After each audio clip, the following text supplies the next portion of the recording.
Hello दोस्तों, स्वागत है आपका आपके YouTube channel learn by brilliant में। दोस्तों, आज हम लोग पढ़ा जाएगा हिंदी, और हिंदी में भी संपूर्ण हिंदी पढ़ा जाएगा। ठीक है दोस्तों, तो आप लोग बोर्ड देख के समझ ही गए होंगे कि आज मैराथन क्लास होने जा रही है हिंदी की। ठीक है, मैराथन क्लास का मतलब इसलिए है क्योंकि आज पूरी हिंदी पढ़ी जाएगी और लगातार पढ़ी जाएगी। ठीक है, उसमें भी हम लोग कुल 25 टॉपिक आज पढ़ने जा रहे हैं। ठीक है, तो देखिए दोस्तों, कहाँ से हम लोग की शुरुआत होगी। तो सबसे पहले आप लोगों को बता देता हूँ कि वर्ड से हम लोग शुरू करेंगे और अलंकार पे खत्म करेंगे। ठीक है दोस्तों, तो चलिए पहला टॉपिक आज देखते हैं कौन सा है। ठीक है, तो देखते हैं वर्ड। ठीक है, वर्ड दोस्तों याद रखेंगे, वर्ड क्या होता है। वर्ड को हम लोग कई नामों से जानते हैं। ठीक है, वर्ड को ही हम लोग अक्षर बोलते हैं या ध्वनि भी बोलते हैं। ठीक है, यानी वर्ड को कितने नामों से जाना जाता है, तो 3 नामों से जाना जाता है। उसी को वर्ड भी बोलते हैं, अक्षर भी बोलते हैं और ध्वनि भी बोलते हैं। चलिए इसकी परिभाषा की तरफ जल्दी से बढ़ते हैं। ठीक है दोस्तों, चूंकि पहले ही मैं आप लोगों को बता देता हूं दोस्तों, आज ज्यादा फोकस पूरी हिंदी कवर करने की है, पूरी हिंदी। ठीक है दोस्तों, तो आज स्पीड का क्लास होगा, रुक के ज्यादा बात नहीं होगी। ठीक है, ये एक्चुअली ये तो होना चाहिए था ये कि सब अलग अलग दिन एक दिन का एक टॉपिक है, लेकिन आज पूरी हिंदी कवर करने की कोशिश की जा रही है, इसलिए आप लोग पकड़ने की कोशिश करिएगा। थोड़ा स्पीड का क्लास है। ठीक है दोस्तों, तो चलिए आज देखते हैं। तो वर्ड क्या होता है, तो वर्ड को अक्षर या ध्वनि के नाम से भी हम लोग जानते हैं, और इसकी परिभाषा की तरफ हम लोग बढ़ते हैं। तो वर्ड की परिभाषा होती है कि किसी भी भाषा की वो छोटी से छोटी इकाई। ठीक है दोस्तों, किसी भी भाषा की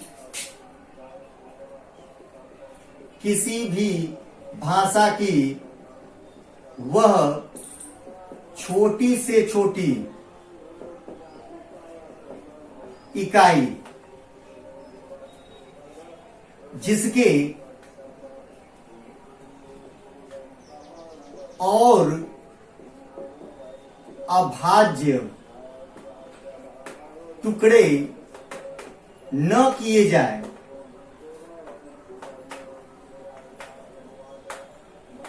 सके वर्ण कहलाती है।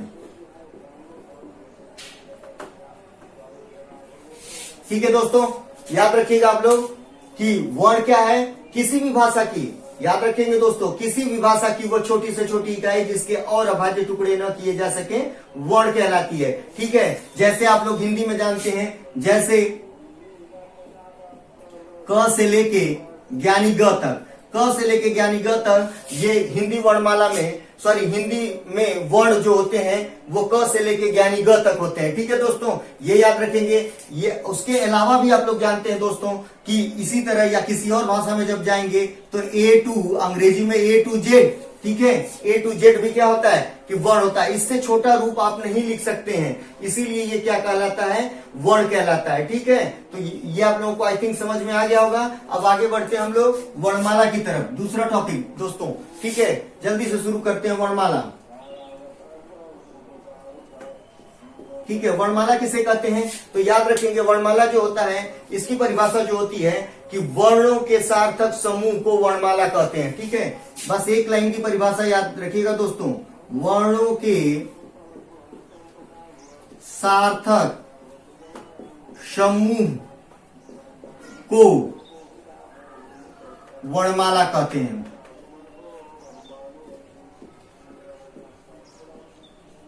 यानी वर्णों का जो सार्थक समूह होता है वो, ठीक है, वर्णों का जो सार्थक समूह होता है उसी को क्या कहा जाता है, वर्णमाला कहा जाता है। याद रखिएगा दोस्तों, सार्थक समूह का मतलब यहाँ पे ये है कि जो सीक्वेंस में वर्णों को सजाया जाता है वही वर्णमाला का निर्माण करता है। जैसे आप लोग वर्णों का समूह जब लगाते हैं तो जैसे क्रम होता है क ख ग घ और अंगा, ऐसे करके ये जो क्रम बनता है दोस्तों, यही वर्णमाला के तरफ लेके जाता है। यानी एक सीक्वेंस में जो बना रहता है उसी को वर्णमाला कहा जाता है। तो याद रखिएगा, इसकी परिभाषा हमेशा याद रखिएगा, वर्णों के समूह को, वर्णों के सार्थक समूह को ही वर्णमाला कहते हैं। कहीं कहीं लिखा रहता है किताबों में कि वर्णों के समूह को भी वर्णमाला कहते हैं। तो वर्णों का जो समूह बनाएंगे यानी ग्रुप बनाएंगे, उसमें अगर वर्ण इधर उधर हो जाएंगे तो वो वर्णमाला का निर्माण नहीं कर पाएंगे। इसलिए ये याद रखिएगा कि वर्णों के सार्थक समूह या वर्णों के व्यवस्थित समूह को क्या कहा जाता है, वर्णमाला कहा जाता है। ठीक है दोस्तों, ये भी आप लोगों को समझ में आया होगा। चलिए आज आगे बढ़ जाते हैं। वर्णमाला आप लोगों को समझ में आ गया होगा दोस्तों। ठीक है, फिर अगला टॉपिक की तरफ चलते हैं। वर्ण का प्रकार, वर्ण पढ़ लिया आप लोग। अब अगले टॉपिक को देखते हैं, वर्ण का प्रकार। ठीक है, वर्ण कितने प्रकार का होता है याद रखिएगा दोस्तों। तो वर्ण जो होता है, वर्ण दो प्रकार का होता है मेन रूप से। ठीक है, उसको बोलते हैं स्वर, दूसरा होता है व्यंजन। ठीक है दोस्तों, स्वर व्यंजन। लेकिन हिंदी में पढ़ते वक्त याद रखिएगा एक इन्हीं में से निकल के आता है अयोगवाह। ठीक है दोस्तों, अयोगवाह। ठीक है, अयोगवाह। ठीक है, याद रखिएगा स्वर होता है, वर्ण का प्रकार जो होता है, वर्ण में स्वर व्यंजन, और इसी में से निकल के आता है एक अयोगवाह। ठीक है, तो कभी भी हिंदी में अगर पूछे कि वर्ण कितने प्रकार का होता है तो याद रखेंगे कि वर्ण सिर्फ दो प्रकार का होता है, स्वर और व्यंजन, ये याद रखिएगा। लेकिन इन्हीं में से एक उत्पत्ति होती है अयोगवाह, इसलिए प्रकार में जरूर नहीं आता है, लेकिन ये प्रकार में नहीं आएगा, लेकिन अयोगवाह अपना प्रतिनिधित्व करता है। अब देखते हैं आगे दोस्तों क्या होता है। ठीक है, तो स्वर और व्यंजन को तरफ देखते हैं। तो वर्ण में जो स्वर होता है, याद रखिएगा स्वर की परिभाषा याद रखिए, यहीं पे परिभाषा भी बताता हुआ चल रहा हूं। ठीक है आप लोग दोस्तों याद रखिएगा स्वर क्या होता है। स्वर भाषा, स्वर याद रखेंगे, स्वर का उच्चारण करते वक्त किसी हमें और वर्ण की आवश्यकता नहीं पड़ती है।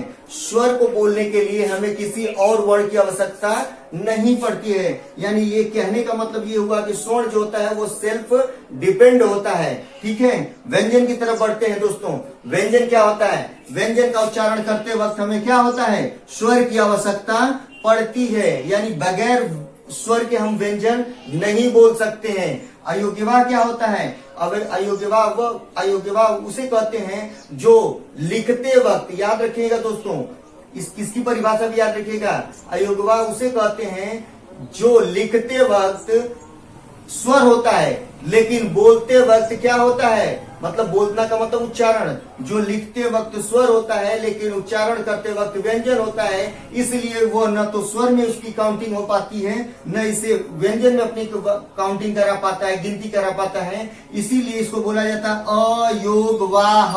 यानी देखिए दोस्तों ऐसे धन योग धन वाह, यानी बिना योग के भी अपना प्रतिनिधित्व करने वाला। ठीक है दोस्तों याद रखेंगे, अयोगवाह वह होता है जो लिखते वक्त स्वर होता है और बोलते वक्त यानी उच्चारण करते वक्त व्यंजन होता है, लेकिन वो न तो स्वर में उसकी काउंटिंग हो पाती है न उसकी व्यंजन में काउंटिंग हो पाती है, इसीलिए उसको अयोगवाह कहा जाता है। अब दोस्तों याद रखेंगे कि स्वर कितने होते हैं और व्यंजन कितने होते हैं। तो स्वरों की संख्या आप लोग याद रखिएगा, हिंदी में स्वरों की जो संख्या होती है वो 11 होती है, व्यंजनों की संख्या जो होती है वो 33 होती है, और अयोग्यवाह 3 होते हैं। ठीक है, मैं लिख के बता देता हूं स्वर कितने होते हैं। 11 जो होता है वो आप लोग याद रखेंगे, अ से लेके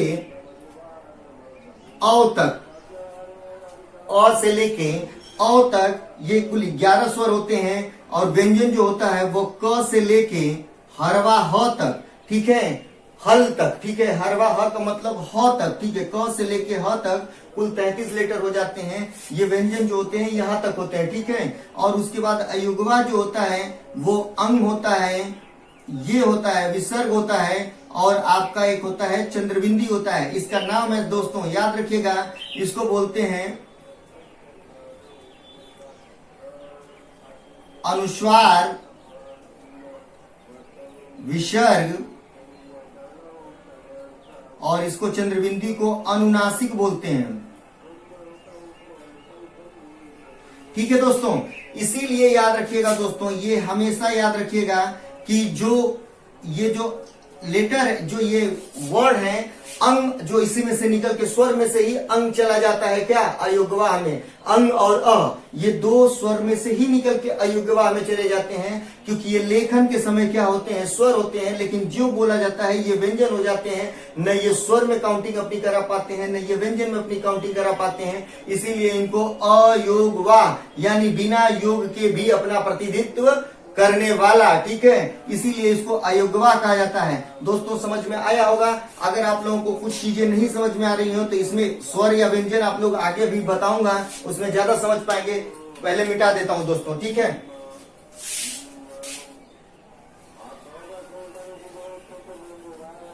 दोस्तों, तो स्वर की तरफ हम लोग थे। स्वर को फिर से हम आप एक बार और बता देते हैं आप लोगों को, ठीक है। इसमें अगला टॉपिक जो हम लोग का है वो स्वर, ठीक है। स्वर क्या है, ठीक है। स्वर की परिभाषा जो होती है कि स्वर का उच्चारण करते वक्त, स्वर का उच्चारण करते समय हमें किसी और वर्ण की आवश्यकता नहीं पड़ती।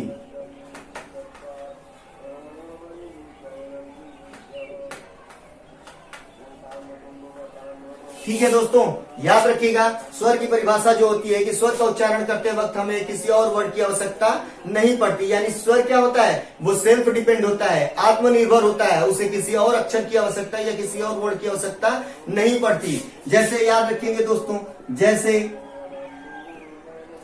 अ से लेके औ तक,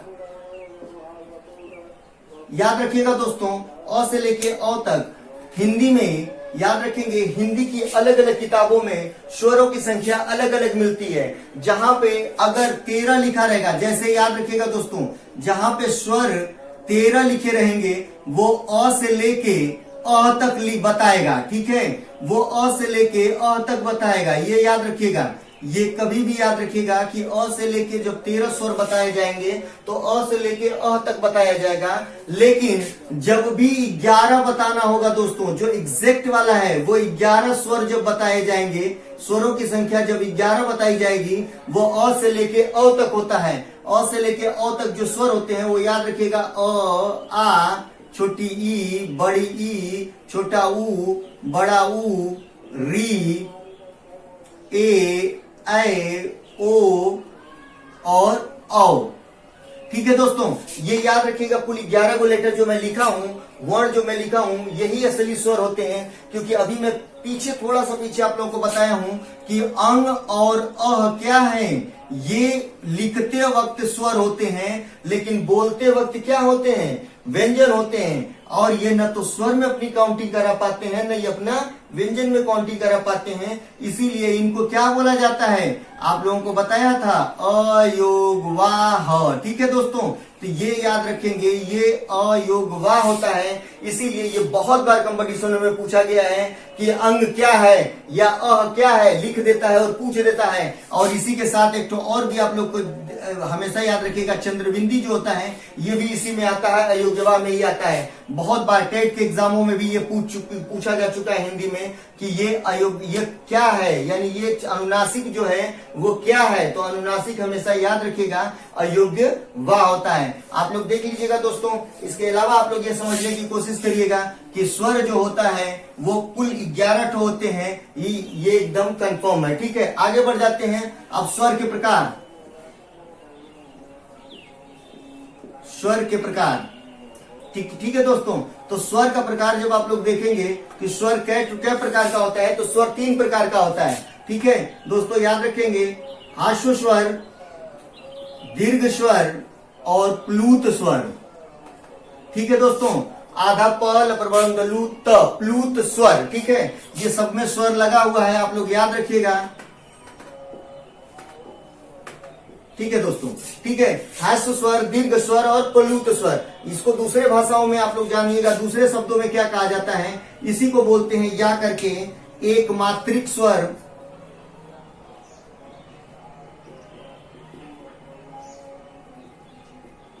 इसको द्विमात्रिक स्वर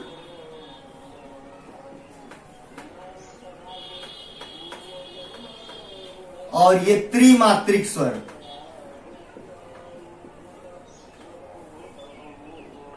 दोस्तों समझ में आ गया होगा आप लोगों को। ठीक है, ये देखिए, ये आप ख्याल करिएगा आप लोग कि हास्य स्वर क्या होता है। हास्य स्वर वो स्वर होता है जिसमें मात्रा एक होती है। इसकी परिभाषा आप लोग देखिए क्या होता है। हास्य स्वर वो स्वर होता है जिसका उच्चारण करते वक्त हमें कम समय की आवश्यकता होती है। यानी हास्य स्वर वे स्वर होता है जिसको बोलते वक्त हमें कम समय की आवश्यकता होती है, उसे हास्य स्वर कहते हैं। दीर्घ स्वर क्या होता है दोस्तों, याद रखिएगा, दीर्घ स्वर वो स्वर होता है जिसका उच्चारण करते वक्त हमें ह्रस्व स्वर से थोड़ा ज्यादा समय की आवश्यकता होती है। और प्लुत स्वर क्या होता है कि प्लुत स्वर वो स्वर होता है जिसका उच्चारण करते वक्त हमें ह्रस्व और दीर्घ से भी ज्यादा समय की आवश्यकता होती है। इसको दूसरे शब्दों में क्या कहते हैं दोस्तों, ह्रस्व स्वर का दूसरा नाम एक मात्रिक स्वर यानी एक मात्रा वाला स्वर, दीर्घ स्वर का दूसरा नाम द्विमात्रिक स्वर यानी दो मात्रा वाला स्वर, और प्लुत स्वर को हम लोग दूसरे शब्दों में त्रिमात्रिक स्वर यानी तीन मात्रा वाला स्वर बोलते हैं। अब चलते हैं दोस्तों, इसमें कौन कौन से स्वर आते हैं ये याद रखिएगा, यानी इसी 11 में से ही तो हम लोग लेके बांटेंगे। ये क्लियर है दोस्तों, इन्हीं 11 में से तो ही हम लोग स्वर के प्रकार में बांटेंगे वर्णों को। तो ह्रस्व स्वर क्या होता है तो याद रखेंगे, ह्रस्व स्वर 4 होते हैं, अ, छोटी ई, छोटा ऊ और आपका री। ये 4 लेटर जो होते हैं वो ह्रस्व स्वर के श्रेणी में रखे गए हैं। क्यों रखे गए हैं दोस्तों, क्योंकि इसका उच्चारण करते वक्त हमें कम समय की आवश्यकता पड़ती है। और इसकी परिभाषा भी होती है कि ह्रस्व स्वर वो स्वर होता है जिसका उच्चारण करते वक्त हमें कम समय की आवश्यकता होती है। तो अ हुआ, छोटी ई हुआ, छोटा ऊ हुआ और री हुआ, ये कम समय में बोले जाने वाले स्वर हैं। ठीक है दोस्तों, तो याद रखेंगे ये कुल 4 स्वर होते हैं, 4 स्वर होते हैं, अ, ई, ऊ और री। आप दीर्घ स्वर की तरफ बढ़ते हैं। दीर्घ स्वर में कौन कौन से आते हैं, तो वो स्वर जो ह्रस्व स्वर से थोड़ा ज्यादा समय में बोले जाते हैं। यानी जो इनमें से ये 4 हम निकाल दिए, 1, 2 और 3 और ये 4 निकाल दिए, तो जो बचे हुए जो हैं वो कुल दीर्घ होते हैं। याद रखिएगा, ज्यादा समय में बोले जाते हैं। जैसे आप लोग याद रखेंगे, आ, बड़ी ई, बड़ा ऊ, ठीक है दोस्तों, बड़ा ई, बड़ी ऊ, ए, ओ और औ।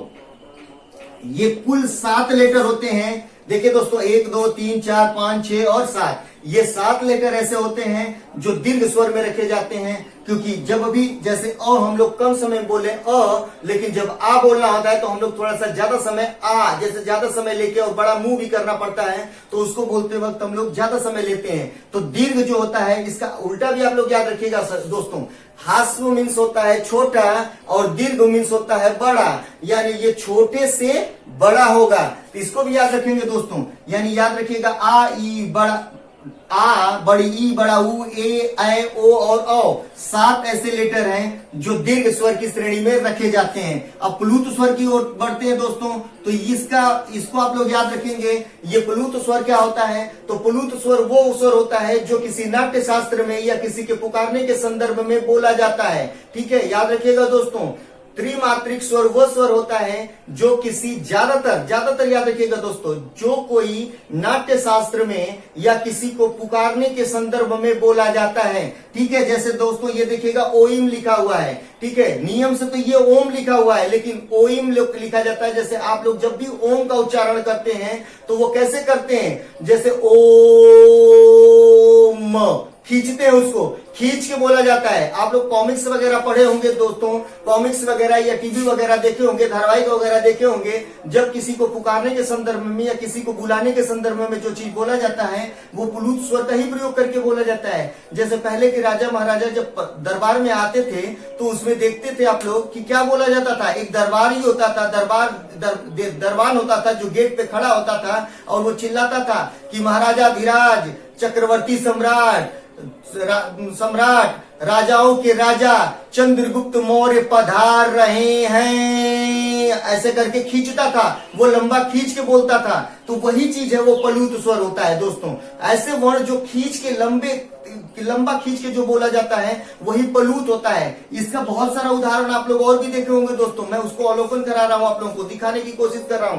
कॉमिक्स वगैरह में आप लोग देखे होंगे कि जब कॉमिक्स वगैरह में कभी शेर और चूहा रहता है और शेर सोया रहता है, और जब कभी वो गुर्राटा लेता है, गुर्राता है, तो उसमें देखते हैं आप लोग लिखा कैसे रहता है, ग्रर करके ऐसे लिखा रहता है, वो लंबा खींचा रहता है, वही प्लुत होता है। ठीक है दोस्तों, और भी कॉमिक्सों में आप लोग देखे होंगे कहीं भी लिखा हुआ अक्सर दिख जाता है कि अगर कोई किसी को ऐसे मारता है, मुक्के से जब मारता है यहाँ पे, तो ऐसे करके मारता है जब, तो लिखा रहता है धड़ाम। तो धड़ाम आप लोग देखेंगे धड़ाम ऐसे खींच के लिखा रहता है, तो वही होता है प्लुत। यानी अक्षर आप लोग देख चुके होंगे, वर्ण आप लोग देख चुके होंगे, वही त्रिमात्रिक स्वर होता है दोस्तों। यानी प्लुत स्वर वो स्वर होता है जो किसी नाट्य शास्त्र में या पुकारने के संदर्भ में या किसी को बुलाने के संदर्भ में किया जाता है दोस्तों। तो याद रखिएगा ये त्रिमात्रिक स्वर होता है, यानी आप लोग समझ गए होंगे दोस्तों, हास्व स्वर, दीर्घ स्वर और प्लुत स्वर। ठीक है दोस्तों, आगे बढ़ते हैं हम लोग व्यंजन की तरफ। ठीक है दोस्तों,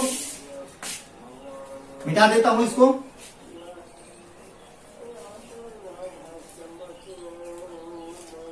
ठीक है दोस्तों, व्यंजन की तरफ बढ़ते हैं हम लोग।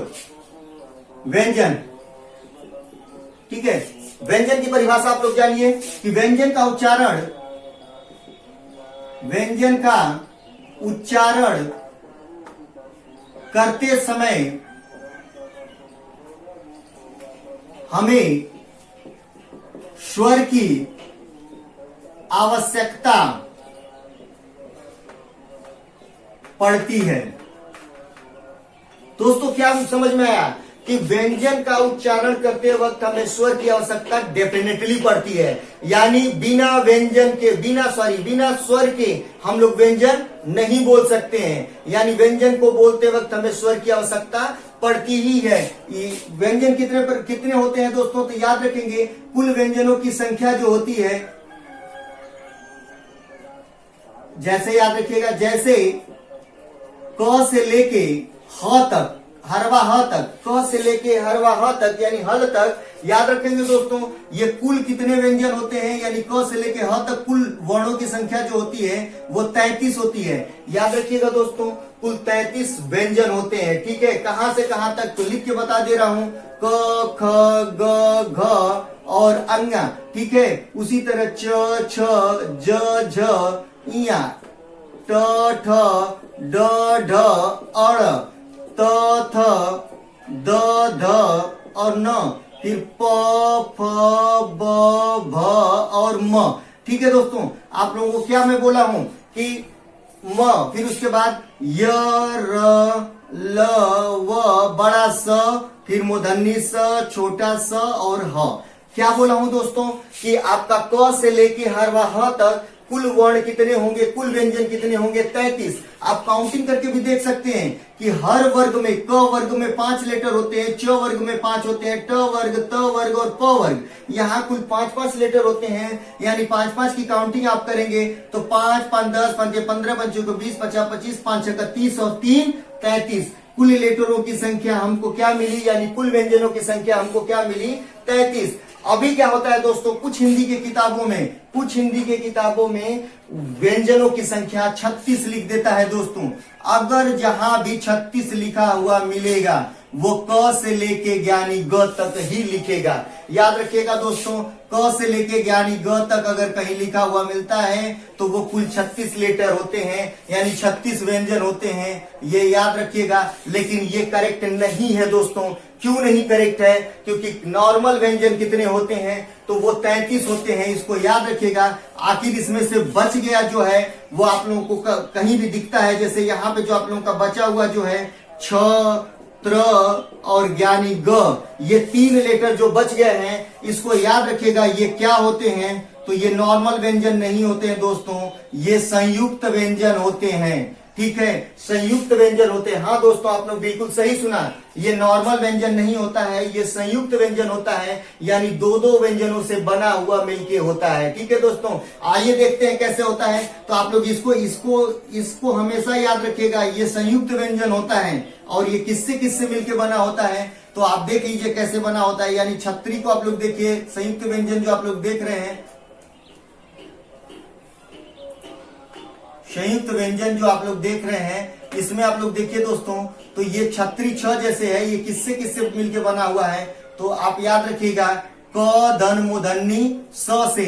देखिएगा, याद रखिएगा दोस्तों, ये आधा का होता है, हलंत लगा हुआ होता है। अभी कई एग्जामों में ये डेंजर ये है व्यंजन, याद रखिएगा दोस्तों, ये डेंजर व्यंजन है, यानी खतरनाक है। ये हर एग्जामों में लगभग पूछा जाने वाला व्यंजन है, कई एग्जामों में इसको पूछा गया है। क आधा क धन मूर्धन्य स से मिलके बनेगा जब, तो वो छतरी छ का निर्माण करेगा, ये संयुक्त व्यंजन में। याद रखिएगा, कई बार सवाल पूछा कि छतरी छ में सबसे पहले क्या आता है, यानी छतरी छ से पहले क्या आता है, तो कितने लड़के बोल देते हैं सबकी ह आता है, गलत। ह ऑप्शन में भी रहता है, लेकिन कभी भी याद रखिएगा इसमें ये दोनों जोड़ा का पूछ रहा है, यानी इसका आंसर होता है क। ठीक है, क इसका आंसर होता है, तो इसको याद रखिएगा हमेशा दोस्तों। दूसरा व्यंजन संयुक्त व्यंजन जो होता है, छतरी के बाद त्र होता है, ये किससे किससे मिलके बना होता है, तो देखिए आप लोग, आधा त धन र, ठीक है, और ज्ञानी ग जिससे किससे मिलके बना होता है, तो याद रखेंगे आधा ज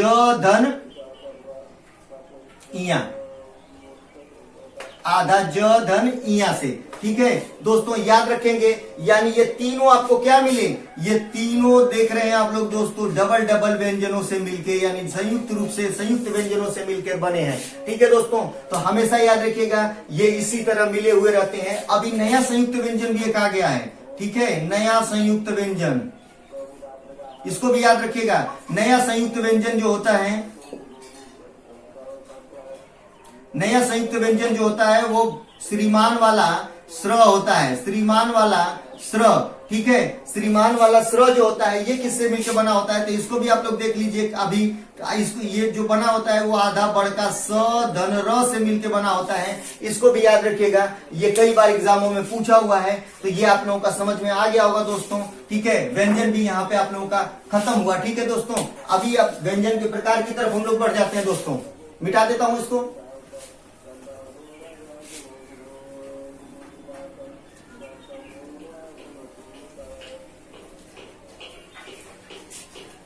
चलिए दोस्तों, देखते हैं हम लोग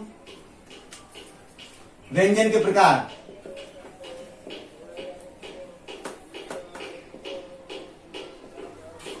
ठीक है दोस्तों, व्यंजन के प्रकार, व्यंजन कौ प्रकार का होता है, तो याद रखिएगा दोस्तों, व्यंजन 3 प्रकार का होता है। ठीक है, इसको क्या क्या बोलते हैं, तो याद रखेंगे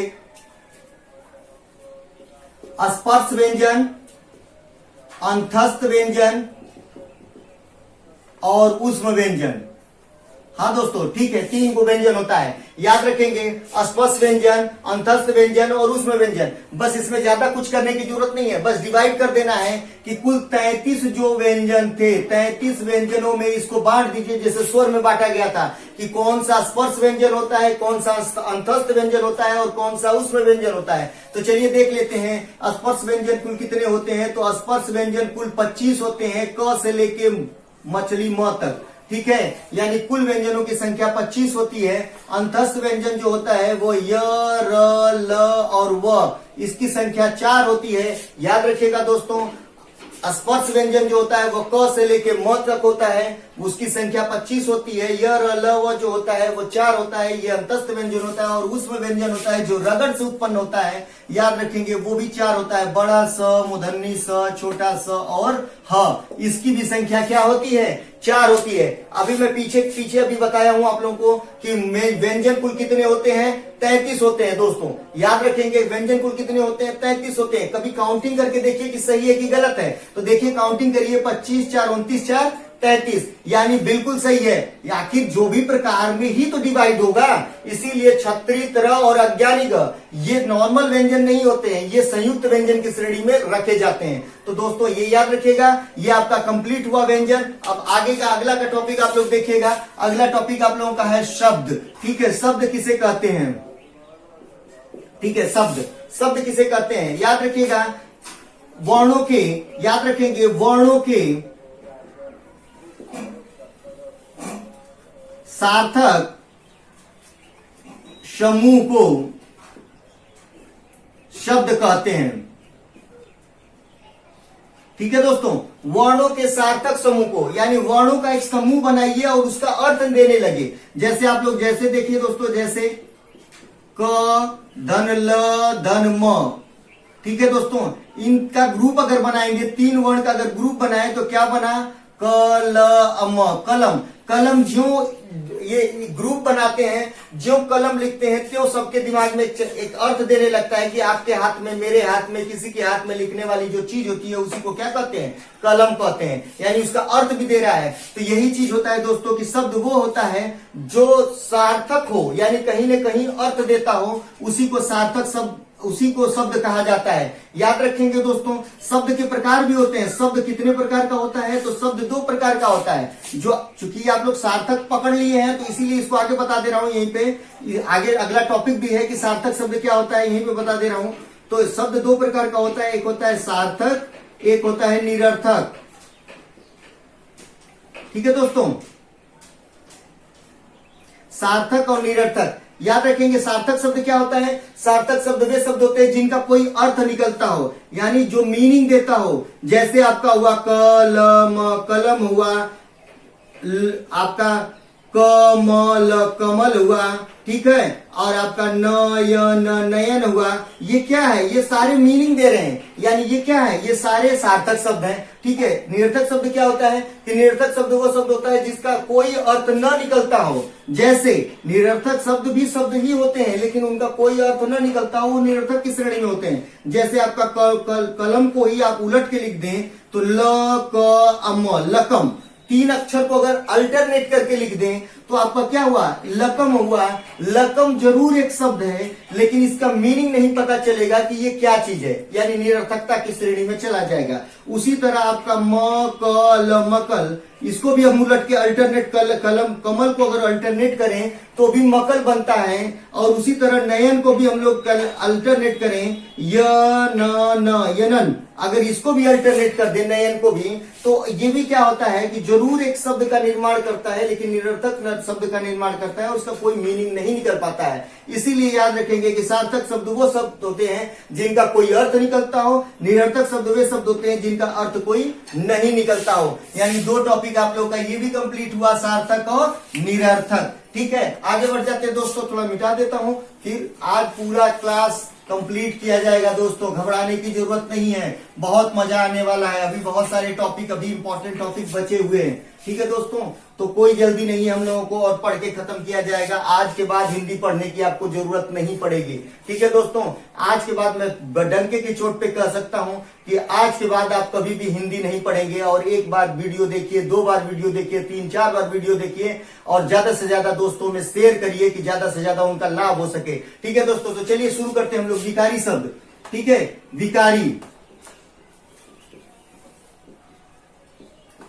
विकारी शब्द क्या होता है दोस्तों?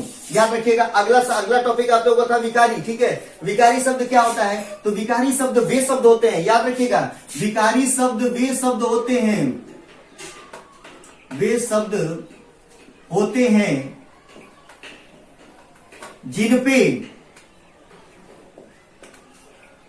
जिन पर लिंग, वचन, कारक का प्रभाव पड़ता है। याद रखेंगे दोस्तों, याद रखिएगा, विकारी शब्द वे शब्द होते हैं जिसपे लिंग, वचन, कारक, ठीक है, लिंग का मतलब स्त्रीलिंग, पुल्लिंग, ठीक है, वचन एक वचन, बहुवचन, और कारक कर्ता ने कर्म को करण से वाला, जब जितने 8 प्रकार के जो कारक होते हैं उनका प्रभाव जिन पे पड़ता है वही क्या कहलाते हैं? विकारी शब्द कहलाते हैं। जैसे याद रखिएगा दोस्तों, जैसे गोरा, लड़का, पढ़ता, ये सब अलग अलग शब्द हैं दोस्तों। गोरा, लड़का, पढ़ता, बालक, ये सारे शब्द क्या है? ये आपके विकारी हैं। ठीक है, बालक आदि। ठीक है, अब चलते हैं अविकारी की तरफ। अविकारी शब्द क्या होता है दोस्तों? अविकारी शब्द, ठीक है दोस्तों, याद रखिएगा, अविकारी शब्द क्या होता है? ये विकारी आपका खत्म हो गया। ठीक है, अविकारी की तरफ बढ़ते हैं। अविकारी क्या होता है? कि अविकारी शब्द वे शब्द होते हैं जिसपे बस इसी को उलट देना है दोस्तों, इसी परिभाषा को उलट दीजिए। अविकारी शब्द वे शब्द होते हैं, वे शब्द जिन पर लिंग, वचन, कारक का प्रभाव नहीं पड़ता है। ठीक है दोस्तों, याद रखेंगे कि ये अविकारी शब्द वे शब्द होते हैं जिन पे लिंग वचन कारक आदि का प्रभाव नहीं पड़ता है। जैसे आप लोग अव्ययी भाव समास जब पढ़ रहे थे तो उसमें मैंने आप लोगों को बताया था, या आप लोग जानते भी हैं कि उनपे भी लिंग वचन कारक का प्रभाव नहीं पड़ता है। जैसे आप लोग देख सकते हैं, जैसे ऐसे शब्द होते हैं ये सब, जैसे धीरे धीरे, प्रतिदिन, प्रत्येक, यहां वहां,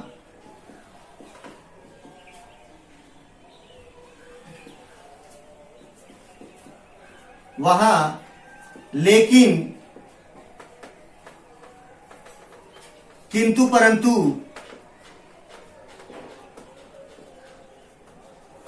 आदि, ये ऐसे शब्द होते हैं जो लिंग वचन कारक पे भी परिवर्तन नहीं डाल पाते हैं दोस्तों। तो याद रखिएगा, अविकारी शब्द वे शब्द होते हैं जिसपे लिंग वचन कारक का प्रभाव नहीं पड़ता है। ठीक है दोस्तों, ये आपका भी कंप्लीट हुआ, इसको भी मिटा देते हैं और आगे अगला टॉपिक आप लोगों का दोस्तों है, उसको बोलते हैं रूढ़ी शब्द। ठीक है, रूढ़ी शब्द।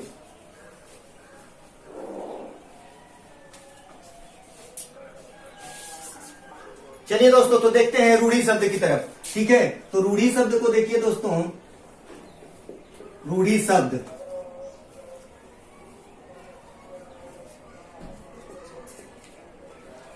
रूढ़ी शब्द क्या होता है? तो याद रखिएगा दोस्तों, रूढ़ी शब्द वे शब्द होते हैं जो शब्द से नहीं बनते हैं, शब्दों के योग से नहीं बनते हैं। याद रखिएगा इसकी परिभाषा कि रूढ़ी शब्द, रूढ़ी शब्द वे शब्द होते हैं, वे शब्द होते हैं जो शब्दों के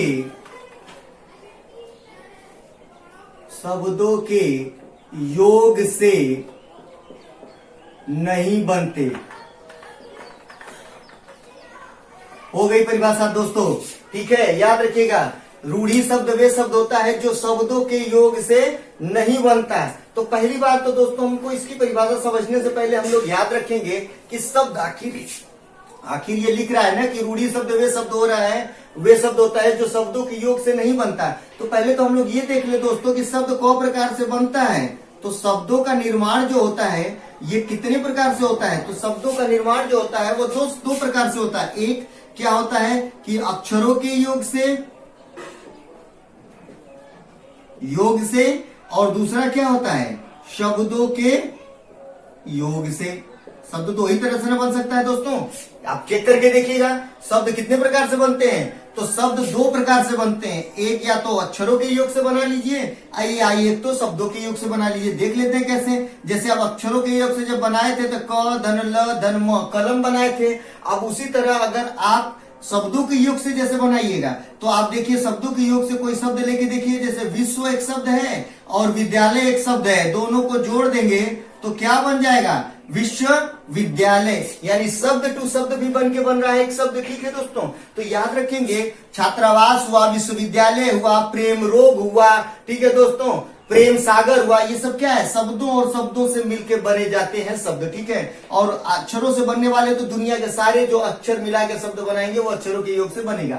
अब आ जाते हैं इसकी परिभाषा की तरफ। अगर इसको दोस्तों एक बार समझ लेंगे ना तो रटने की जरूरत नहीं है। मैं दावा करता हूं ऐसा कि आप लोग अगर एक बार हमसे बढ़िया से इस वीडियो को बढ़िया से पढ़ लेंगे, देख लेंगे दोस्तों ना, तो दोबारा आपको हिंदी पढ़ने की जरूरत नहीं है। देखिए दोस्तों क्या है कि रूढ़ी शब्द वे शब्द, ध्यान से देखिएगा, रूढ़ी शब्द वे शब्द होते हैं जो शब्दों के योग से नहीं बनते। यानी शब्दों के योग से हाई अला को कह रहा है कि नहीं बनेगा, तो किससे बनेगा? अक्षरों के योग से न बनेगा। तो परिभाषा यहाँ यही न बोल रहा है निकल के कि रूढ़ी शब्द वे शब्द होते हैं जो अक्षरों के योग से बनते हैं। यानी दुनिया की जितनी भी शब्द जैसे आप लिख सकते हैं, जैसे आप लिख सकते हैं कि कलम, कलम क्या है? ये आपका रूढ़ी शब्द है। ठीक है, आपका मटर, मटर क्या है? ये आपका रूढ़ी शब्द है। कुछ भी दो अक्षरों वाला, आप कुछ भी 2 अक्षर, 3 अक्षर, 4 अक्षर वाला कोई भी, याद रखिएगा कि जैसे आपका अजगर, अजगर, ये क्या है? ये आपका रूढ़ी शब्द है। यानी रूढ़ी शब्द वे शब्द होता है जो अक्षरों से बनता है। अब लिखने की जरूरत दोस्तों ये नहीं है कि कौन सा अक्षर रूढ़ी है या कौन सा अक्षर यौगिक है।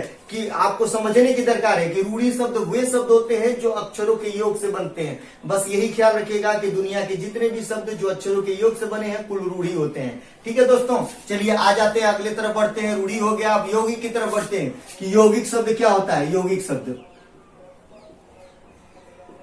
यौगिक शब्द, ठीक है, यौगिक माने ही होता है योग कर देना। ठीक है, तो यौगिक शब्द क्या होता है कि यौगिक शब्द वे शब्द होता है, वे शब्द होते हैं जो इसी का अपोजिट होता है। अक्षरों के जो शब्दों के योग से बनता है। बस नहीं हटा दीजिए दोस्तों ऊपर वाले में से, जो शब्दों के योग से बनता है। यानी ये वाला शब्द होगा, ये नीचे वाला जो शब्द होगा, कि शब्दों और शब्दों के योग से जितने भी शब्द बनेंगे वही यौगिक कहलाएंगे। जैसे आपका लिख सकते हैं दोस्तों, जैसे हुआ प्रेम सागर, दो शब्द से बना है। ठीक है, हिमालय, हिमधनालय, यानी दो शब्द से बना है। ठीक है दोस्तों, आगे बढ़ जाते हैं। छात्रावास, ठीक है दोस्तों, विश्वविद्यालय,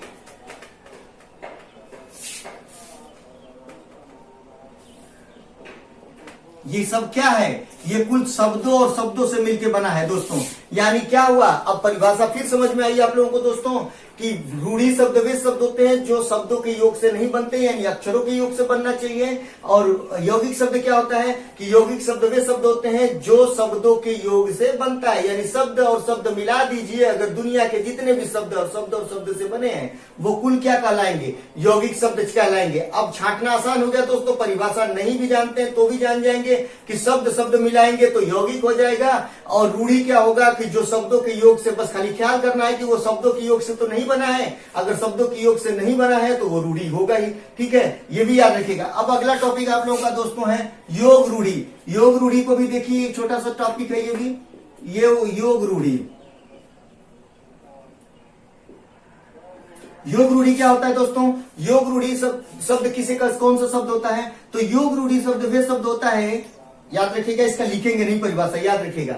ठीक है, बता दे रहा हूं, आप लोग जान जाइएगा। ज्यादातर अब परिभाषाएं लिखेंगे नहीं दोस्तों, आप लोगों को ऑलरेडी पता है, मैं बोल के बताऊंगा। ठीक है, बस उसके उदाहरण बताऊंगा आप लोगों को, तो याद रखिएगा, क्योंकि आज का मैराथन क्लास है और जल्दी ज्यादा कवर करना है। ठीक है, तो याद रखिएगा रूढ़ी शब्द क्या होता है दोस्तों, रूढ़ी शब्द वे शब्द होते हैं जो दो या दो से अधिक शब्दों के योग से जरूर बनते हैं, लेकिन अपना सामान्य अर्थ छोड़कर कोई विशेष अर्थ देने वाला शब्द का निर्माण करते हैं। फिर से सुन लीजिए दोस्तों, योग रूढ़ी शब्द, याद रखेंगे, योग रूढ़ी शब्द वे शब्द होते हैं जो दो या दो से अधिक शब्दों के योग से बनते हैं, लेकिन अपना सामान्य अर्थ छोड़कर कोई विशेष अर्थ देने वाले शब्द का निर्माण कर देते हैं। जैसे याद रखिएगा, याद रखेंगे दोस्तों, जैसे पंकज, जलद।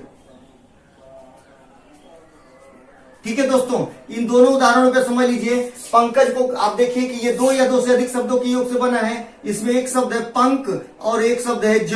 ठीक है, पंकज में दो शब्द हैं। पंक माने होता है कीचड़ और ज मीन्स होता है उत्पन्न, यानी इसका सामान्य अर्थ क्या हुआ, कीचड़ में उत्पन्न। ठीक है दोस्तों, क्या बोला गया है कि इसका पंक धन ज, पंक मीन्स होता है कीचड़, ज मीन्स होता है उत्पन्न, यानी कीचड़ में उत्पन्न। इसका सामान्य अर्थ तो नॉर्मली यही होगा कि कीचड़ में उत्पन्न, लेकिन ये कीचड़ में उत्पन्न पंकज किसे कहते हैं। पंकज आप लोग जानते हैं कि पंकज कमल का पर्यायवाची होता है, कमल का उपनाम होता है पंकज। ठीक है दोस्तों, तो हमेशा याद रखिएगा कि ये विशेष अर्थ दे रहा है। पंकज जो है वो विशेष अर्थ में प्रयोग किया जाने वाला शब्द है। उसी प्रकार जलद जो होता है, इसको भी आप संधि विच्छेद करेंगे तो जल धन द। ठीक है, जल धन द, जल मीन्स होता है पानी, द मीन्स होता है देने वाला।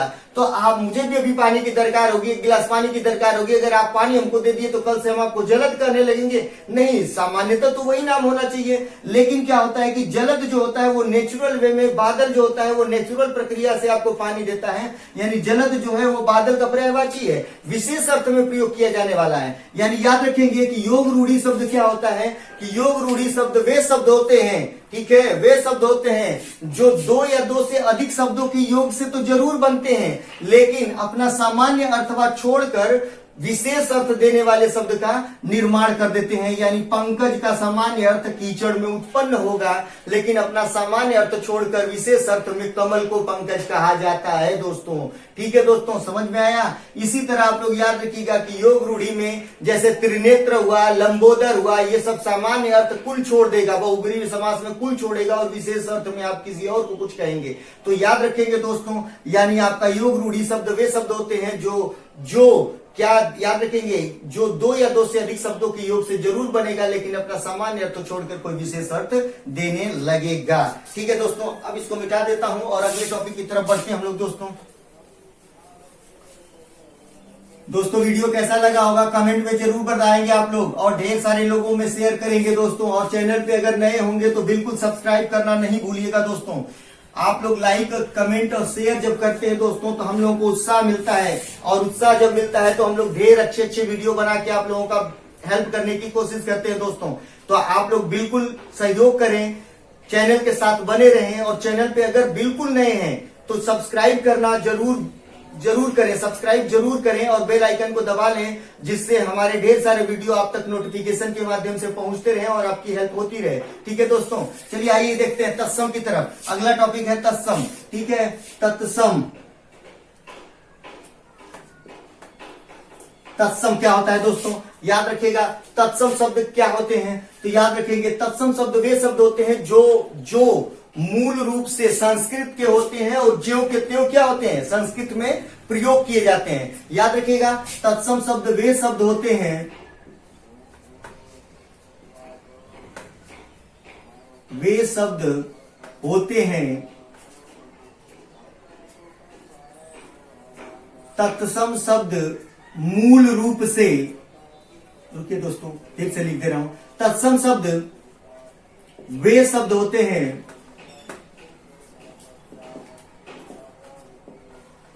जिनकी उत्पत्ति मूल रूप से संस्कृत, याद रखिएगा दोस्तों, संस्कृत से हुई होती है,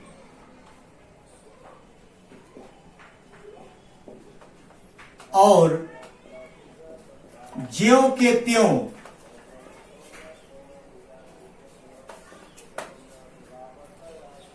प्रयोग किए जाते हैं।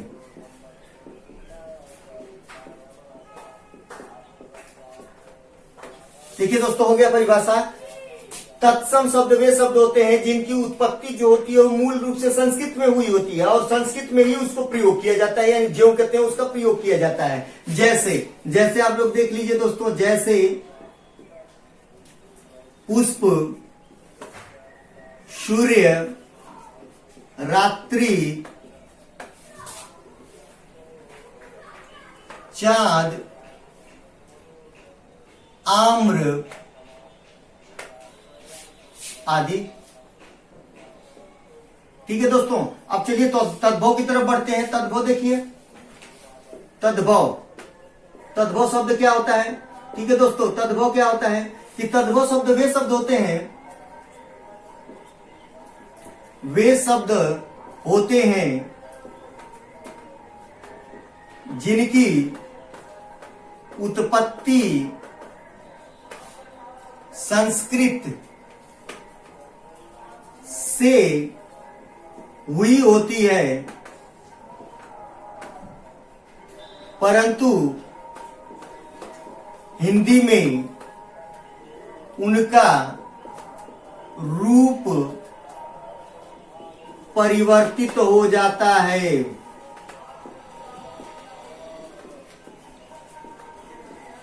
ठीक है दोस्तों, याद रखिएगा, तद्भव शब्द वे शब्द होते हैं जिनकी उत्पत्ति भी संस्कृत से हुई होती है, लेकिन हिंदी में उसका रूप क्या होता है, परिवर्तित हो जाता है, यानी रूपांतरित हो जाते हैं, वो तद्भव कहलाते हैं। जैसे आप लोग याद रखिएगा, जैसे याद रखेंगे दोस्तों, जैसे ये संस्कृत शब्द है, इसको हिंदी में परिवर्तित करेंगे तो ये क्या हो जाएगा, ये हो जाएगा फूल, पुष्प का फूल हो जाएगा, सूर्य का सूरज हो जाएगा। ठीक है दोस्तों, रात्रि का रात हो जाएगा, चांद का चंद्रमा हो जाएगा,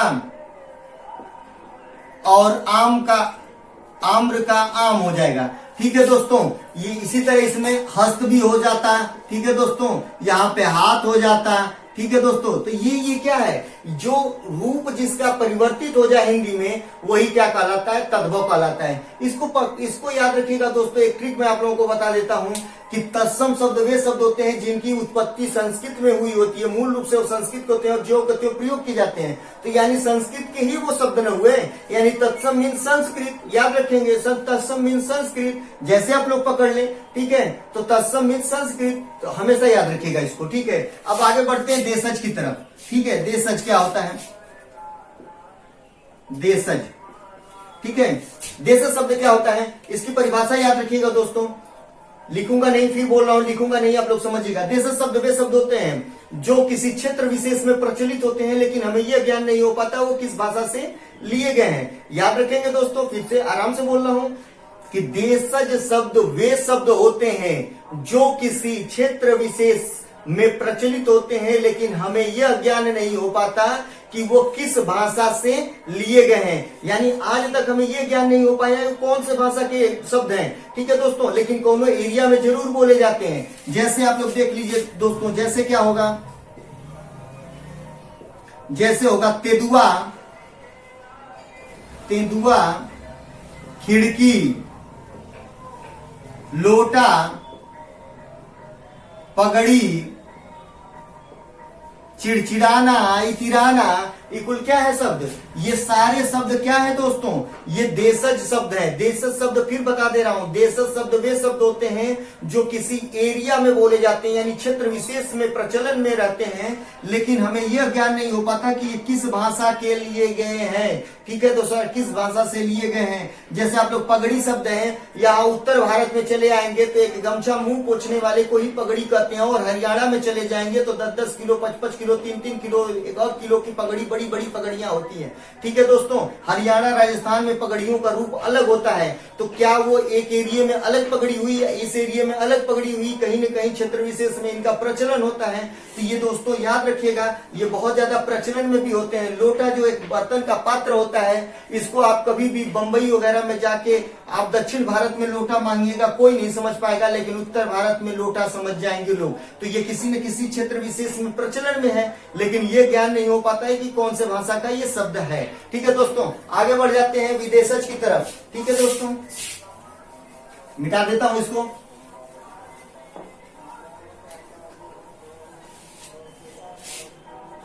विदेशज शब्द, ठीक है दोस्तों, विदेशज, विदेशी शब्द क्या होता है, विदेशी शब्द वे शब्द होते हैं जो विदेशी भाषाओं से लिए गए होते हैं। एक लाइन की परिभाषा है दोस्तों, इजी परिभाषा है, समझिएगा कि विदेशी शब्द वे शब्द होते हैं जो विदेशी भाषाओं से लिए गए हैं। यानी कभी भी दोस्तों याद रखिएगा, संस्कृत हमारी हिंदी की मूल जननी है, संस्कृत से ही हिंदी जन्म ली है, तो संस्कृत और हिंदी को अगर हम छोड़ दें तो अरबी, फ्रेंच, आपका अंग्रेजी, ये सब क्या है, ये सब उर्दू, ये सब क्या है, कहीं न कहीं भाषाएं जो हैं वो विदेशी भाषाओं की श्रेणी में रखे जा सकते हैं, क्योंकि ये मूल रूप से हमारे यहाँ की भाषाएं नहीं है, विदेशी भाषाओं की श्रेणी में इसको रखा जाता है। जैसे आप लोग लिख सकते हैं, ठीक है दोस्तों, ये याद रखिएगा कि विदेशी शब्द वे शब्द होता है जो विदेशी भाषाओं से लिया गया है। जैसे आपका हो जाएगा दुकान, लालटेन, बैंक, ट्रक, स्कूल, बोतल, कैप्टन आदि।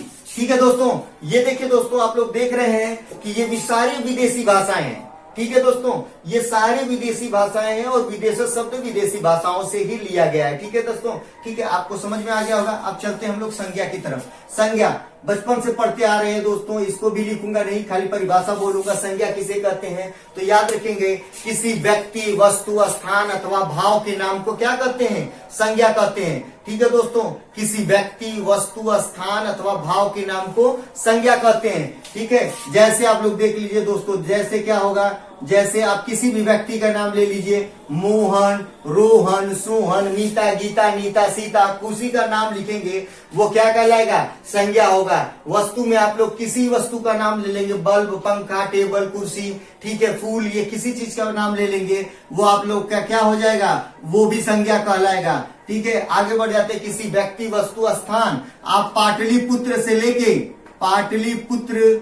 लेके गोरखपुर, दिल्ली, बंबई, कलकत्ता, न्यूयॉर्क, ठीक है, गाजीपुर, कुछ भी आप कोई भी नाम लेंगे, किसी भी स्थान का नाम लेंगे, वो क्या कहलाएगा? वो भी संज्ञा कहलाएगा। और भाव की नाम बात करेंगे आप लोग तो लड़कपन, जवानी, ईमानदारी, बेईमानी, बुढ़ापा, ये कुल क्या है? भाव है। तो आप लोग क्या समझ सकते हैं दोस्तों?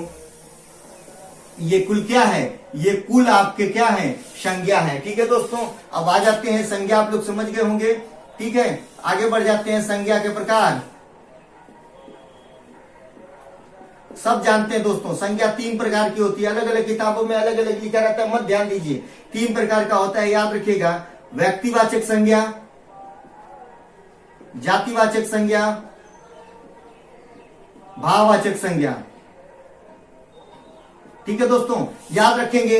व्यक्तिवाचक संज्ञा, जातिवाचक संज्ञा, भाववाचक संज्ञा। व्यक्तिवाचक संज्ञा की परिभाषा आप लोग जानते हैं दोस्तों कि किसी भी निश्चित व्यक्ति या वस्तु का बोध कराने वाले को क्या कहते हैं? व्यक्तिवाचक संज्ञा कहते हैं। ठीक है, व्यक्तिवाचक संज्ञा वह संज्ञा होती है जो किसी व्यक्ति या वस्तु की निश्चितता का बोध करा दे। ठीक है, निश्चितता का बोध कराए, याद रखेंगे। जैसे मोहन, मोहन, ठीक है, रोहन, ठीक है दोस्तों, आपका रामायण,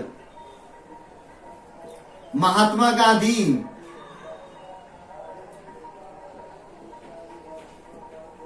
गंगा, दिल्ली, ये सब क्या है? ये व्यक्तिवाचक संज्ञा है, क्योंकि ये निश्चितता का बोध करा रहा है। निश्चित है, मोहन कोई निश्चित है ना, रोहन कोई निश्चित है ना दोस्तों, रामायण कोई निश्चित किताब का नाम है ना, महात्मा गांधी निश्चित है ना, ठीक है, उसी तरह गंगा निश्चित है ना, दिल्ली निश्चित है ना दोस्तों, ये निश्चितता की बोध कराता है। जातिवाचक संज्ञा की तरफ बढ़ते हैं। जातिवाचक संज्ञा वो संज्ञा होती है जो किसी व्यक्ति या वस्तु की समस्त जाति का बोध कराता है। ठीक है, यानी याद रखेंगे ये समस्तता की तरफ ले जाएगा। समस्त जाति का बोध कराने का मतलब, जैसे मोहन और रोहन क्या है? ये लड़के हैं ना, अगर लिख दिया जाए लड़का, ठीक है, ये आपका जातिवाचक है। ठीक है, लिख दिया जाए नर, ये नर भी जातिवाचक है। ठीक है, आपका नदी, ठीक है, आपका शहर, कुछ भी लिख दिया जाए, शहर, आपका किताब लिख दिया जाए। ठीक है दोस्तों, आगे बढ़ जाते हैं। आप लोग और भी लिख सकते हैं, पहाड़ लिख दिया जाए, गाड़ी लिख दी जाए, ये क्या है? ये कुल जातिवाचक संज्ञा है, क्योंकि इसी के अंदर समस्त जाति का बोध होता है। जैसे शहर आपका ब्रॉड स्तर का नाम है। ठीक है, शहरों के नाम क्या है? आप ऐसे समझ लीजिए, शहर जो होता है वो बहुत ब्रॉड स्तर का नाम है। शहरों के नाम अगर बोल दिया जाए तो वह व्यक्तिवाचक हो जाएगा, निश्चित हो जाएगा। दिल्ली, मुंबई, कलकत्ता, न्यूयॉर्क, लंदन, ठीक है, अमेरिका, भारत, ये क्या है? ये आपका क्या है? ये निश्चितता की तरफ ले जाता है, तो वो व्यक्तिवाचक हो जाएगा। और अगर जिसमें वो समाहित हो रहा है, अगर उसका नाम, जैसे लड़का बोल दिया जाए तो लड़का बोला जाएगा तो व्यक्ति जातिवाचक, और लड़कों का नाम बोला जाएगा तो व्यक्तिवाचक। आपका नदी बोला जाएगा तो जातिवाचक, नदियों के नाम बोला जाए, गंगा, जमुना, सरस्वती, ऐसे करके नाम पर्टिकुलर एक को बोल दिया जाए, वो व्यक्तिवाचक। शहर बोला जाए हो गया, किताब बोला जाए जातिवाचक, किताबों के नाम बोल दिया जाए, रामायण, महाभारत, आपका कुछ भी, कुरान, ठीक है, बाइबिल, कुछ भी वो लिख लिया जाए। पहाड़ बोल दिया जाए जातिवाचक, पहाड़ों के नाम केटू हुआ, आपका माउंट एवरेस्ट हुआ, ये सब नाम धर दिए जाए, वो व्यक्तिवाचक हो गया। भाव की तरफ बढ़ते हैं। भाववाचक संज्ञा क्या होता है कि भाववाचक संज्ञा वह संज्ञा होती है जो किसी व्यक्ति या वस्तु की गुण दशा अवस्था के बारे में बोध करा दे। ठीक है, जैसे आप लोग याद रखेंगे, ईमानदारी, ईमानदारी, लड़कपन,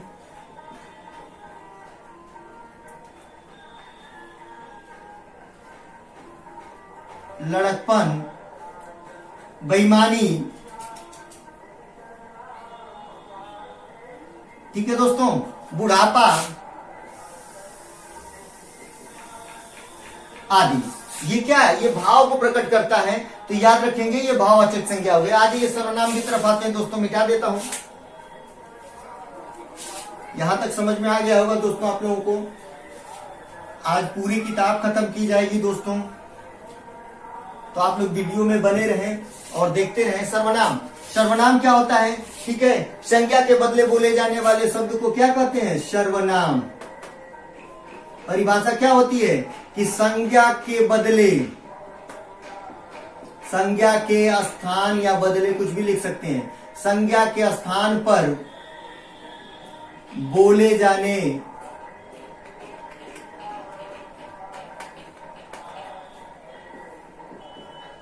शब्द को सर्वनाम कहते हैं। ठीक है दोस्तों, हो गया परिभाषा कि संज्ञा के बदले बोले जाने वाले शब्द को क्या कहते हैं? सर्वनाम कहते हैं। जैसे आप लोग देख लीजिए, जैसे मैं, तुम, वह, ठीक है, मैं, तुम, वह, हम आदि। ठीक है, सर्वनाम के प्रकार। ठीक है दोस्तों, याद रखेंगे, पूछता है, खाली प्रकार जानिएगा। सर्वनाम के प्रकार, सर्वनाम कौ प्रकार का होता है? तो सर्वनाम 6 प्रकार का होता है। याद रखिएगा दोस्तों इसको भी, 6 प्रकार। ठीक है, सर्वनाम के कितने प्रकार होते हैं? तो 6 प्रकार होता है, ये याद रखेंगे। कौन कौन सा होता है? तो पुरुषवाचक सर्वनाम, निजवाचक, निश्चयवाचक, अनिश्चयवाचक, संबंधवाचक, प्रश्नवाचक। ठीक है दोस्तों, याद रखेंगे। पुरुषवाचक, देखिए सर्वनाम 6 प्रकार का होता है, नाम याद रखेंगे, बहुत बार पूछा है। पुरुषवाचक, निजवाचक, निश्चयवाचक, अनिश्चयवाचक, अनिश्चयवाचक, संबंधवाचक और प्रश्नवाचक। ये 6 प्रकार हैं। इसमें से भी याद रखेंगे, पुरुषवाचक सर्वनाम जो होता है वो 3 प्रकार का होता है। ठीक है, उत्तम पुरुष, मध्यम पुरुष और अन्य पुरुष। ये भी 3 प्रकार का होता है, इसको भी याद रखेंगे। मध्यम पुरुष, उत्तम पुरुष, मध्यम पुरुष और अन्य पुरुष। याद रखिएगा, उत्तम पुरुष क्या होता है? उत्तम पुरुष वो पुरुष होता है जो वक्ता स्वयं के लिए जिसका प्रयोग करता है, जो शब्द स्वयं के लिए प्रयोग करता है उसे उत्तम पुरुष कहते हैं। ठीक है, याद रखेंगे दोस्तों कि उत्तम पुरुष वह पुरुष होता है जिसमें वक्ता, यानी वक्ता में से बोलने वाला, वक्ता जिस शब्द को अपने लिए प्रयोग करता है वही उत्तम पुरुष होता है। जैसे मैं वक्ता इस समय हूं, जो शब्द मैं अपने लिए बोल सकता हूं वही उत्तम पुरुष होता है। जैसे होता है मैं, हम, बस 2 शब्द इसमें आते हैं। ठीक है दोस्तों, मैं और हम, ये उत्तम पुरुष होता है। मध्यम पुरुष क्या होता है कि मध्यम पुरुष वो पुरुष होता है जिसमें वक्ता श्रोता के लिए जो शब्द प्रयोग करता है, यानी मैं जो वक्ता हूं, जब श्रोता यानी सुनने वाले के लिए जो शब्द प्रयोग करूंगा वही क्या कहलाएगा? वो मध्यम पुरुष कहलाएगा। यानी क्या होगा? तुम, आप, तू, ये क्या होता है? ये मध्यम पुरुष होता है। अन्य पुरुष क्या होता है कि अन्य पुरुष वो पुरुष होता है जिसमें वक्ता और श्रोता के अलावा किसी तीसरे पुरुष की बात होती है, वो अन्य कहलाता है, अन्य पुरुष कहलाता है। जैसे वह, वे,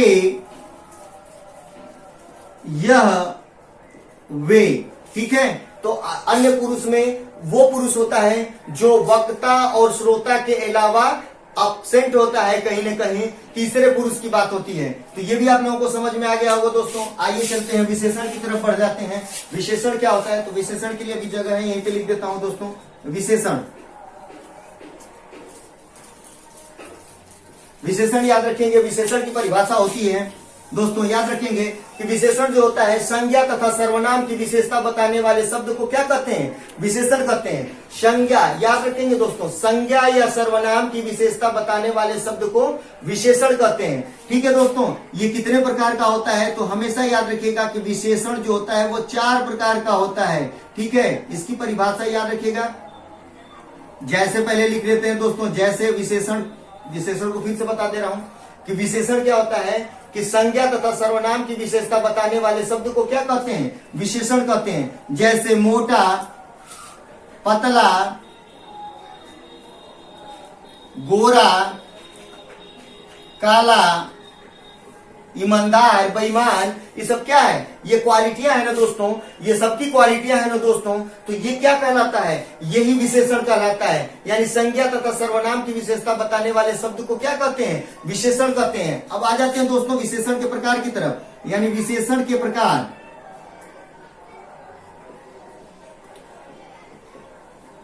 याद रखेंगे विशेषण कौ प्रकार का होता है? तो विशेषण 4 प्रकार का होता है दोस्तों, याद रखिएगा इसको। ठीक है, ये जो प्रकार होता है वो पहला होता है गुणवाचक विशेषण, गुणवाचक विशेषण, परिमाणवाचक विशेषण,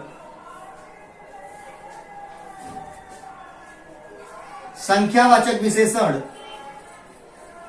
नाम एकदम प्रकार का जबान पे रखिएगा दोस्तों, कई बार एग्जामों में पूछता है, बार बार लिख के बता रहा हूं आप लोगों को। ठीक है, परिभाषा उतना नहीं लिख रहा हूं, लेकिन आप लोगों को प्रकार जरूर बता रहा हूं कि गुणवाचक विशेषण, परिमाणवाचक विशेषण, संख्यावाचक विशेषण, और चौथा होता है सर्वनामिक विशेषण।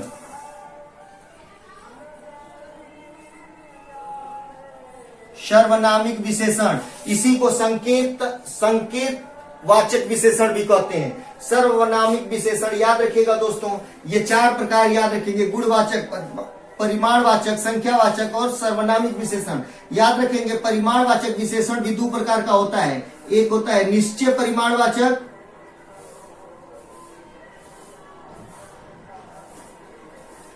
परिमाणवाचक, एगो अनिश्चित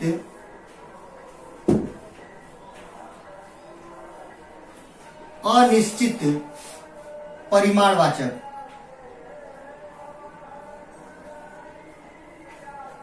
ठीक है दोस्तों, अब कब से परिमाण आ रहा है? परिमाण मीन्स होता है माप तौल, परिणाम नहीं बोला हूं, रिजल्ट नहीं बोल रहा हूं, याद रखेंगे परिमाण मीन्स होता है माप तौल। ठीक है दोस्तों, तो याद रखेंगे गुणवाचक विशेषण, परिमाणवाचक विशेषण, संख्यावाचक विशेषण और सर्वनामिक विशेषण। परिमाणवाचक विशेषण में भी 2 प्रकार होता है, निश्चित परिमाणवाचक यानी निश्चित मापतौल की बात होगी, और अनिश्चित परिमाणवाचक का मतलब होता है अनिश्चित परिमाण की बात होगी यानी मापतौल की बात होगी। चलिए आ जाते हैं सर दोस्तों दूसरे की तरफ, क्रिया की तरफ बढ़ते हैं। मिटा देता हूं दोस्तों।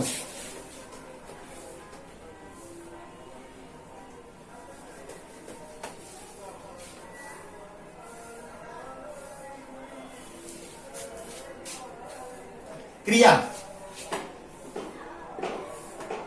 क्या होता है दोस्तों? क्रिया कई बार पढ़ चुके हैं आप लोग। क्रिया जानते हैं आप लोग, क्रिया क्या होता है? क्रिया का मीन्स होता है, क्रिया मीन्स होता है, क्रिया का अर्थ होता है कार्य यानी काम। ठीक है, कि तो जिस शब्द से किसी वाक्य में किसी कार्य का करना या होना पाया जाए वो क्या कहलाती है? क्रिया कहलाती है। फिर से आराम से बोल रहा हूं परिभाषा, कि जिस शब्द से किसी वाक्य में किसी कार्य का होना या करना पाया जाए वो क्या कहलाती है? क्रिया कहलाती है। ठीक है दोस्तों, यानी जिस शब्द से, लिख दे रहा हूं, जिस शब्द से किसी वाक्य में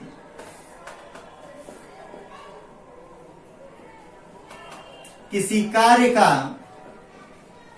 करना या होना पाया जाए क्रिया कहलाती है।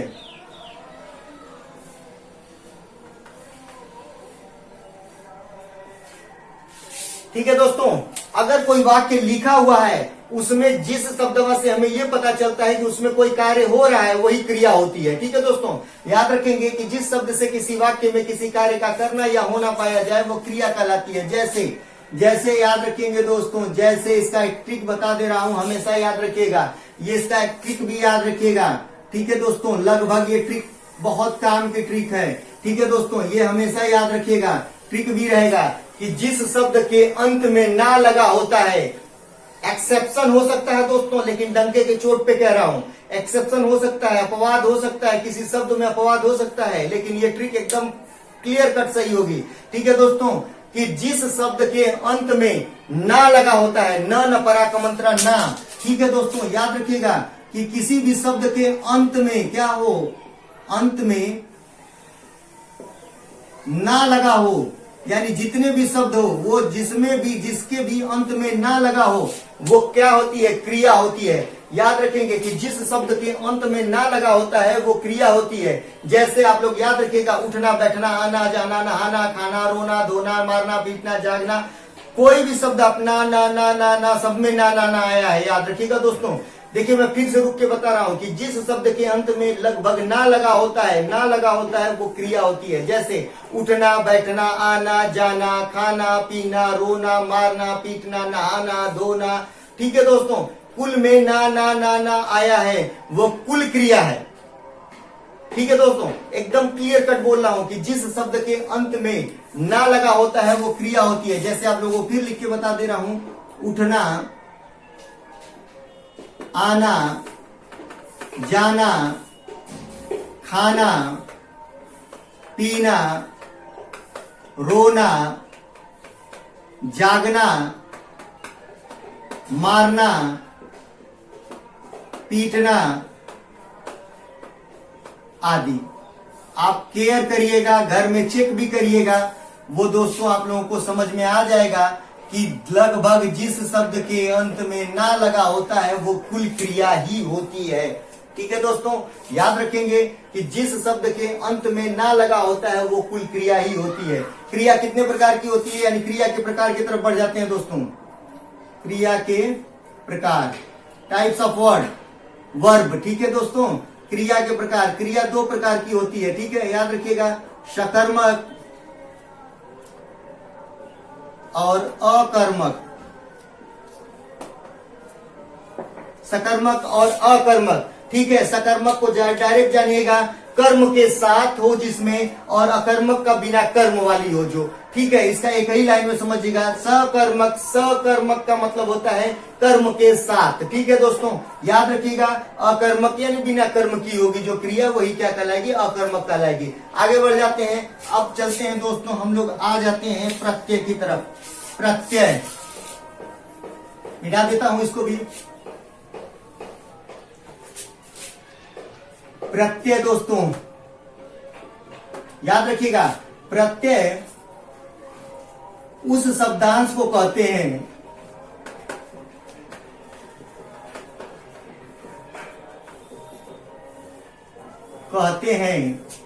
जो किसी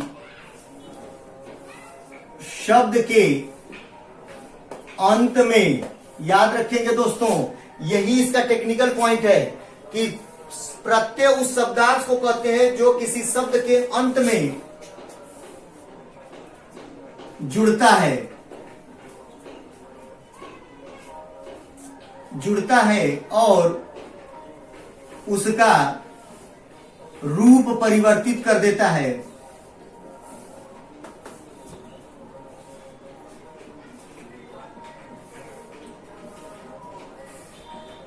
परिवर्तित कर देता है। ठीक है दोस्तों, याद रखेंगे कि प्रत्यय क्या होता है, कि प्रत्यय उस शब्दांश को कहते हैं जो किसी शब्द के अंत में जुड़ता है। ये मेन परिभाषा तो यहीं तक थी। ठीक है, कि वो शब्द के अंत में ही जुड़ता है। हमेशा याद रखेंगे, इसका एक ट्रिक होता है कि हमेशा कि अगर प्रत्यय होगा तो वो अंत में ही जुड़ेगा। इसको अंग्रेजी में जो बोलते हैं, याद रखेंगे, इसको अंग्रेजी में बोलते हैं सुफिक्स। ठीक है, इसको अंग्रेजी में सुफिक्स बोलते हैं या कहीं कहीं सफिक्स भी बोलते हैं। तो याद रखेंगे, SUFIX सफिक्स। ठीक है, ये बाद में ही जुड़ेगा। अंत का मतलब हमेशा याद रखेंगे बाद, यानी बाद में ही जुड़ेगा, कभी भी याद रखिएगा। जैसे में आप लोग देख लीजिए, जैसे क्या होता है, जैसे आप लोग देख लीजिए बहुत सारे शब्द है। जैसे आप लोगों को देखिएगा, जैसे डिबिया, डिबिया एक शब्द है। इसमें पूछ देगा कि डिबिया हुआ या आपका लेखक हुआ या आपका सुनार हुआ, ठीक है, या सुनारिन हुआ, में कौन सा प्रत्यय लगा हुआ है। ठीक है, तो आप देखते हैं इसमें कि कौन कौन सा प्रत्यय लगा हुआ है। तो आप देखेंगे इसमें लास्ट में हमेशा लगा हुआ है। देखिए डिबिया में जो है ईया प्रत्यय लगा हुआ है, छोटी ई और या। देखिए छोटी ई का देखिएगा, ध्यान दीजिएगा, मात्रा ही पकड़ी जाती है। छोटी ई की मात्रा ई या पर्यायंत्र या। ठीक है, या लगा हुआ है। लेखक में लेख एक शब्द है, उसमें ख में अ लगा हुआ है, यानी अ को अब प्रत्यय लगा हुआ है। सुनार में सुन एक शब्द है, उसमें आर प्रत्यय लगा हुआ है। सुन भी एक शब्द है, उस सुनार एक शब्द है, उसमें इन प्रत्यय लगा हुआ है, छोटी ई न इन, रपा छोटी का मात्रा ई न, सुनारिन। ठीक है, तो ये क्या है, ये सब लास्ट में लगा हुआ है। कभी भी याद रखेंगे ये जो प्रत्यय लगता है वो लास्ट में ही लगता है। ठीक है दोस्तों, हमेशा याद रखिएगा प्रत्यय जो होगा वो कहीं न कहीं अंत में ही लगेगा। जैसे आप लोग याद रखेंगे, बहुत सारा और भी ले सकते हैं, जैसे बुझक्कड़। बुझक्कड़ में कौन सा प्रत्यय लगा है, तो बुझ एक शब्द है, इसमें अ आधा क कड़ अक्कड़ प्रत्यय लगा है। ठीक है दोस्तों, याद रखिएगा बुझक्कड़ में अक्कड़ प्रत्यय लगा है। उसी तरह बुझक्कड़ हुआ, खेलक्कड़ हुआ, पियक्कड़ हुआ, कुदक्कड़ हुआ, ये सब इसमें क्या है, अक्कड़ प्रत्यय लगा हुआ है। तो ये याद रखिएगा, ये आपका हो गया प्रत्यय। प्रत्यय जो होता है वो कितने प्रकार का होता है, तो प्रत्यय के प्रकार याद रखिएगा। प्रत्यय दो प्रकार का होता है, एक होता है कृदंत प्रत्यय, कृदंत प्रत्यय, एक होता है तदित प्रत्यय। नाम याद रखिएगा दोस्तों, ये दोनों पूछा है। प्रत्यय क्या कितने प्रकार का होता है, तो प्रत्यय दो प्रकार का होता है, एक होता है कृदंत प्रत्यय, तदित प्रत्यय। ठीक है दोस्तों, आगे बढ़ जाता हूं। कभी भी याद रखिएगा प्रत्यय उस शब्दांश को कहते हैं जो किसी शब्द के अंत या बाद में जुड़ता है। आगे बढ़ जाते हैं उपसर्ग की तरफ। उपसर्ग की तरफ, उपसर्ग, उपसर्ग की अंग्रेजी होती है प्रीफिक्स। ठीक है, प्री मीन्स होता है पहले, फिक्स मीन्स होता है जोड़। अंग्रेजी में भी देखा करें थोड़ा सा आप लोग, जैसे रट जाएं। ठीक है, प्रीफिक्स जो होता है। उपसर्ग क्या होता है, उपसर्ग जो होता है, उपसर्ग उपसर्ग उस शब्दांश को कहते हैं, परिभाषा कहते हैं जो किसी शब्द के प्रारंभ में जुड़ता है। हो गया परिभाषा दोस्तों, जो किसी शब्द के प्रारंभ में जुड़ता है, यानी पहले। उप मीन्स होता भी है समीप, कभी भी याद रखिएगा, उप मीन्स होता है समीप यानी निकट, यानी जो प्रारंभ में जुड़ेगा वही क्या कहलाएगा, वही उपसर्ग कहलाएगा। जैसे एक शब्द लेके देखते हैं हम लोग, एक शब्द है हार। ठीक है, हार एक शब्द है, इसमें अगर हम लोग उपसर्ग लगा दें, उपसर्ग देखिए लगा रहे हैं दोस्तों, प्र लगा दें तो प्रहार हो जाएगा। ठीक है, संग लगा दें तो संहार हो जाएगा, और उप लगा दें तो क्या बन जाएगा, उपहार बन जाएगा। ठीक है दोस्तों, समझ में आया। कभी भी याद रखेंगे ये तीनों एक ही शब्द में लगाए गए शब्द हैं। ठीक है, ये तीनों से जब ये तीनों हार में ही लगाने के बाद क्या बना, प्रहार हुआ, संहार हुआ और उपहार हुआ, ये तीनों इसी तरह हुआ है। उसी तरह आपका क्या हुआ, एक शब्द और भी लेते हैं, मान। मान एक शब्द है, इसमें अप उपसर्ग लगा देते हैं तो आपका क्या हो जाएगा, अपमान हो जाएगा। ठीक है, अगर इसी में और भी क्या लगा दें, इसी मान में अभी लगा दें उपसर्ग, तो आपका क्या हो जाएगा, अभिमान हो जाएगा। ठीक है, तो ये चीज क्या समझ में आया, तो आपको ये समझ में आया कि ये कभी भी क्या होता है, प्रारंभ में लगता है। देखिए, मान में अभी लगा है, मान में अप लगा है, हार में उप लगा है, हार में संग लगा है और हार में प्र लगा है, यानी ये पहले लगता है। ठीक है दोस्तों, ये बहुत ही इजी तो चैप्टर होते हैं, प्रत्यय और उपसर्ग, हमेशा याद रखिएगा, बहुत इजी चैप्टर होते हैं। चलिए आगे बढ़ जाते हैं, तो मिटा देता हूं दोस्तों। अब बचा हम लोगों का 3 बस और टॉपिक, वो आज अभी खत्म कर दिया जाएगा पढ़ के। आज के बाद फिर हिंदी आप लोगों को कभी भी पढ़ने की जरूरत नहीं पड़ेगी। ठीक है दोस्तों, चलिए आज फिर से देखते हैं हम लोग समास। समास तो ऑलरेडी आप लोगों को पढ़ा चुका हूँ, इसका एक वीडियो पहले भी बना चुका हूँ, इसका मैं वीडियो डिस्क्रिप्शन में डाल दूंगा, आप लोग समास अच्छे से देख लीजिएगा और पढ़ लीजिएगा। ठीक है, उसको मैं ऑलरेडी इसके डिस्क्रिप्शन में डाल दूंगा, उसको देख लीजिएगा। समास क्या होता है, समास को याद रखेंगे, दो पदों के मेल को समास कहते हैं। बस हो गई परिभाषा दोस्तों। दो पदों के मेल को, दो पद का मतलब दो शब्दों के मेल को क्या कहते हैं? समास कहते हैं। दो शब्द जहां भी मेल होगा वहां समास, समासिक पद बनेगा और समास वहीं निर्मित होगा। तो याद रखेंगे कि दो पदों के मेल को समास कहते हैं, ये हमेशा याद रखिएगा। जैसे आप लोगों को मैंने उस दिन भी बताया था, उस वाले वीडियो में भी बताया था, कार्य कुशल, कुशल, ठीक है। कार्य एक अलग शब्द है और कुशल एक अलग शब्द है। जब हम इसको अलग करेंगे, इसका विग्रह करेंगे, समास का विग्रह करेंगे, तो कार्य में कुशल यानी में का क्या होगा? विग्रह होने पर क्या होगा? वो अस्तित्व में आ जाएगा, कार्य में कुशल। लेकिन समासिक पद कार्य कुशल। समास के प्रकार,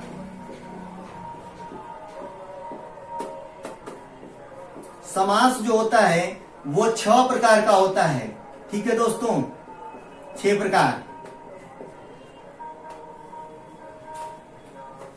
ठीक है दोस्तों, 6 याद रखिएगा। अव्ययी भाव, तत्पुरुष, दिगु, द्वंद्व, कर्मधारय, बहुब्रीहि। ठीक है दोस्तों, पहले तो सबका नाम याद रखिएगा, हर घड़ी पूछता है। तो समास जो होता है वो 6 प्रकार का होता है। 6 का नाम ये होता है, याद रखेंगे। समास में हमेशा क्या होता है? समास में हमेशा 2 पद होता है, प्रथम पद और उसका दूसरा होता है उत्तर पद यानी द्वितीय पद। कभी भी याद रखिएगा। इसी तरह मैं इसको क्या बोलता हूं? प्रथम पद को फर्स्ट लिखता हूं और उत्तर पद को सेकेंड लिखता हूं। यहां पे भी वही चीज लिखूंगा, प्रथम और सेकेंड, ठीक है। प्रथम प्लस सेकेंड, वो पहले भी बता चुका हूं आप लोगों को, फिर बता रहा हूं, प्रथम प्लस सेकेंड। इसी तरह सब में होगा दोस्तों, इसमें भी प्रथम प्लस सेकेंड ही होगा, ठीक है। अब याद रखेंगे इसको, बहुत इजी तरीके से मैं आप लोगों को बता रहा हूं। अव्ययी भाव समास क्या होता है कि अव्ययी भाव समास में क्या होता है? प्रथम पद क्या होता है? अव्यय होता है। अव्यय या उपसर्ग होगा, याद रखेंगे।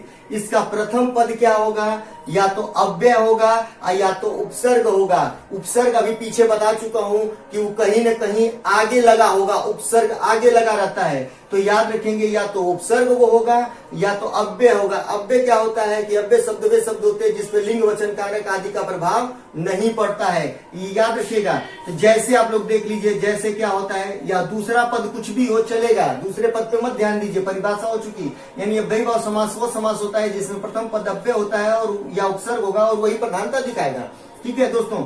जैसे में आप लोग याद रखेंगे, यथा, यथाशक्ति, यथा शीघ्र, प्रतिदिन। देखिए प्रतिदिन, प्रति क्या है? ये उपसर्ग है, दिन में जोड़ जुड़ता है आगे, वो प्रति क्या है? उपसर्ग है।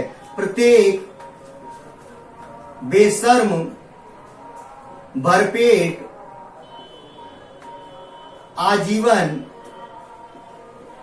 ये सब क्या है? ये उसके बहुत सारे उदाहरण है, याद रखेंगे दोस्तों। अव्ययी भाव समास के ये ढेर सारे उदाहरण है, इसको याद रखिएगा। तत्पुरुष समास की तरफ बढ़ते हैं। तत्पुरुष समास वो समास होता है जिसका अंतिम पद प्रधान होता है, यानी अंतिम पद प्रधान, ठीक है। यहां पे याद रखेंगे प्रधान, यानी प्रथम पद इसका प्रधान होता है, ये अंतिम पद प्रधान होता है, याद रखिएगा दोस्तों। तत्पुरुष में अंतिम पद प्रधान होता है, जैसे गौशाला, पाठशाला, ठीक है, गगनचुंबी, माखन चोर, नयन सुख,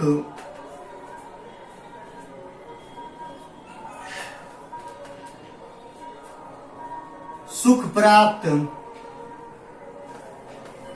रस भरा आदि, ठीक है दोस्तों। नेत्रहीन भी होगा,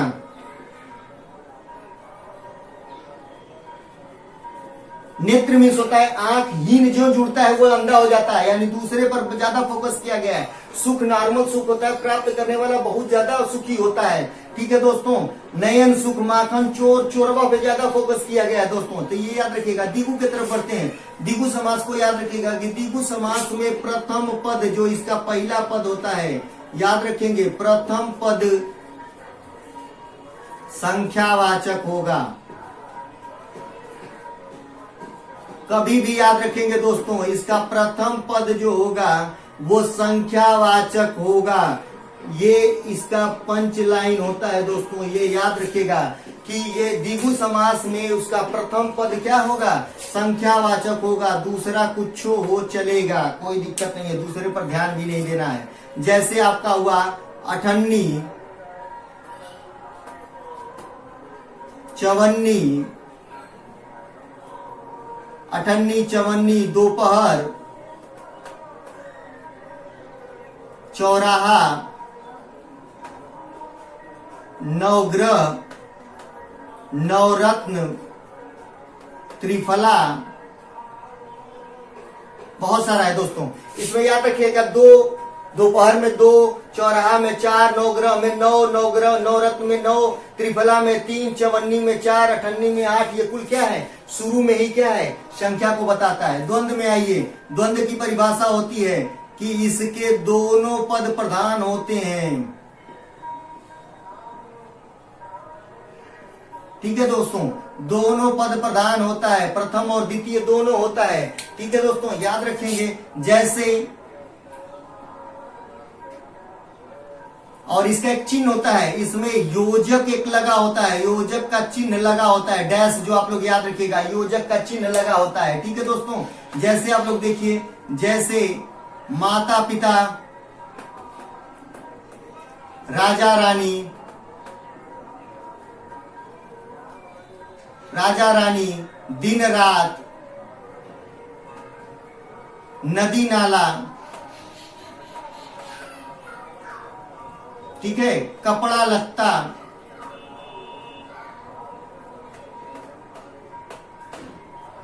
ठीक है दोस्तों। आगे बढ़ जाते हैं, आप लोगों को धर्माधर्म, देखिए धर्माधर्म में योजक नहीं लगा हुआ है, तो ये याद रखेंगे धर्माधर्म में योजक नहीं लगा हुआ है, लेकिन ये धर्माधर्म होगा क्योंकि धर्म का उल्टा क्या होता है, अधर्म होता है। तो धर्माधर्म यानी जस्ट ये अपोजिट होते हैं। ये भी याद रखेंगे कि द्वंद्व समास में हमेशा क्या होता है कि दोनों झगड़ते हुए नजर आते हैं, द्वंद्व करते हुए नजर आते हैं। तो ये याद रखिएगा, द्वंद्व, ये इसके उदाहरण है। आप कर्मधारय की तरफ बढ़ते हैं दोस्तों। कर्मधारय को याद रखिएगा, इसकी परिभाषा होती है कि इसका प्रथम पद जो होता है विशेषण होता है, जो इसका पहला पद होता है प्रथम पद।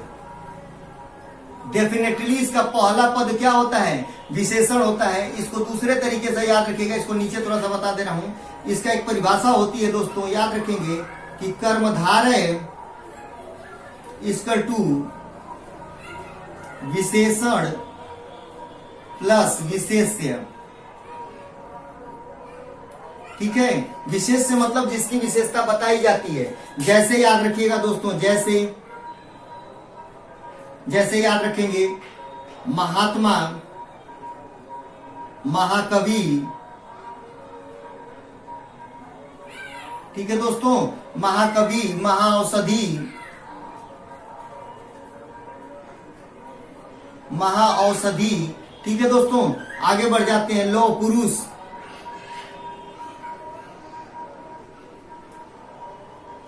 लौह पुरुष, चरण कमल। ठीक है दोस्तों, याद रखेंगे इसमें इसकी एक और पहचान होती है कि इसमें तुलना भी होती है। जैसे देखिए चरण कमल, यानी चरण जो होगा वो कमल के समान कोमल होगा, तो कहीं ना कहीं उसकी तुलना ना हुई दोस्तों। याद रखेंगे पुरुष जो होगा, पुरुष वैसा पुरुष जिसका आगे वाला जो पद होता है वो लौह, उसके शरीर जो होगा लोहे के समान होगा। तो पहलका का ही दूसरका वाला, दूसरका का ही पहलका वाला क्या है, वो आपका उसकी विशेषता बता रहा है। उसी तरह महात्मा यानी आत्माओं में महान हो, महाकवि, कवि नॉर्मल होता है और महा जब उसमें जुड़ जाता है वो श्रेष्ठता की ओर चला जाता है, स्पेशलाइजेशन की ओर चला जाता है। ठीक है दोस्तों, तो ये याद रखिएगा। और बहुगिरी की परिभाषा होती है, इसके दोनों में से कोई पद प्रधान नहीं होता है।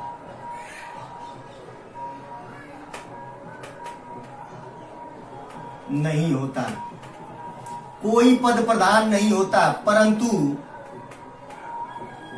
कोई विशेष अर्थ देने वाला शब्द बनता है।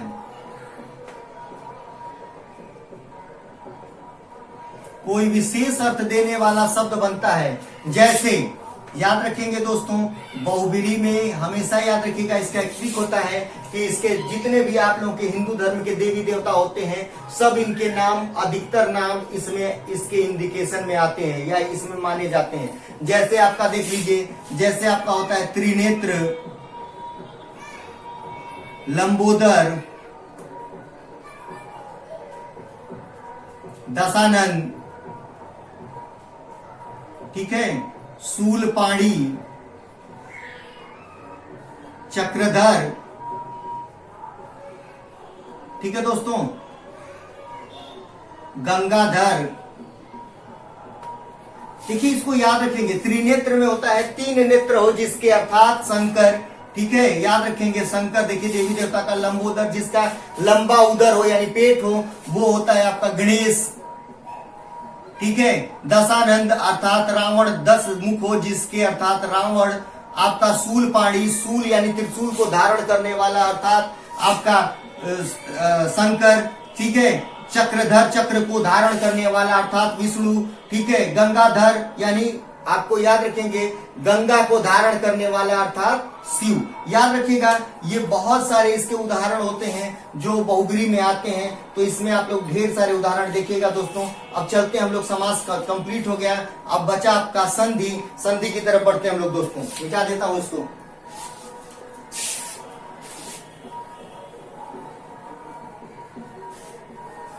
जिस प्रकार याद रखेंगे दोस्तों, जिस प्रकार समास जो होता है वो दो पदों का मेल होता है, उसी तरह संधि जो होती है ये दो वर्णों का मेल होती है, ठीक है दोस्तों। याद रखिएगा, संधि दो वर्णों के मेल को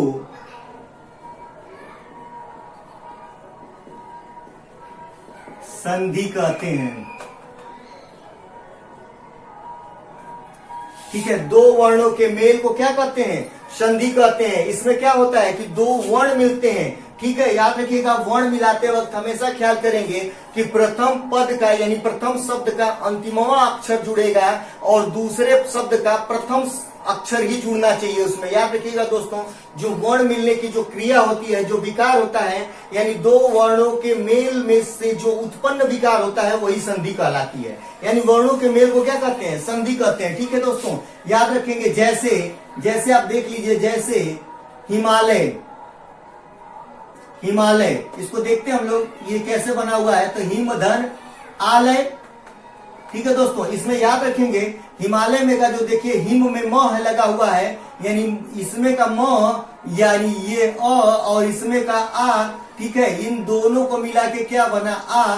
तो आप देखिए ये दोनों, ये लय और हिम मिल गया और आ डायरेक्ट यहाँ पे आ जो बना था वो आ का मात्रा के रूप में आ गया, ठीक है।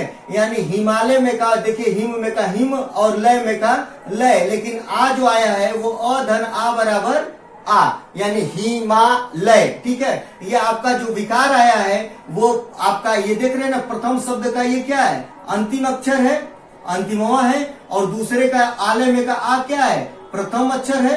यानी प्रथम, अंतिम और प्रथम ही क्या करता है? जुड़ता है। तो जो विकार उत्पन्न का होता है वही क्या कहलाती है? संधि कहलाती है। याद रखिएगा दोस्तों, संधि के प्रकार, संधि के प्रकार, संधि याद रखेंगे दोस्तों, बहुत इजी ट्रिक अभी बताने वाला हूं जिससे हमेशा याद रहेगा। आप लोग दोस्तों देख लीजिएगा कैसे क्या पढ़ा जाता है। आज के बाद दोबारा इसको पढ़ने की जरूरत नहीं पड़ेगी, ठीक है। संधि के प्रकार, संधि याद रखेंगे 3 प्रकार होता है इसका, 3 प्रकार, ठीक है। संधि का जो प्रकार होता है वो 3 होता है। याद रखेंगे कौन सी संधि होती है, तो याद रखेंगे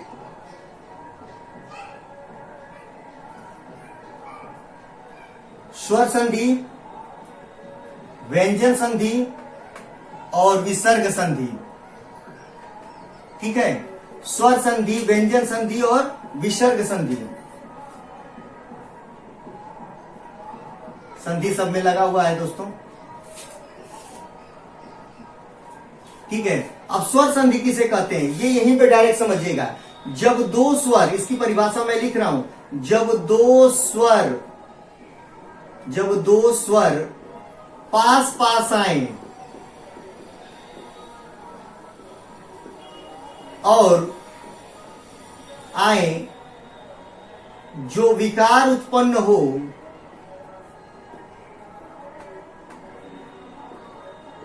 उसे स्वर संधि कहते हैं।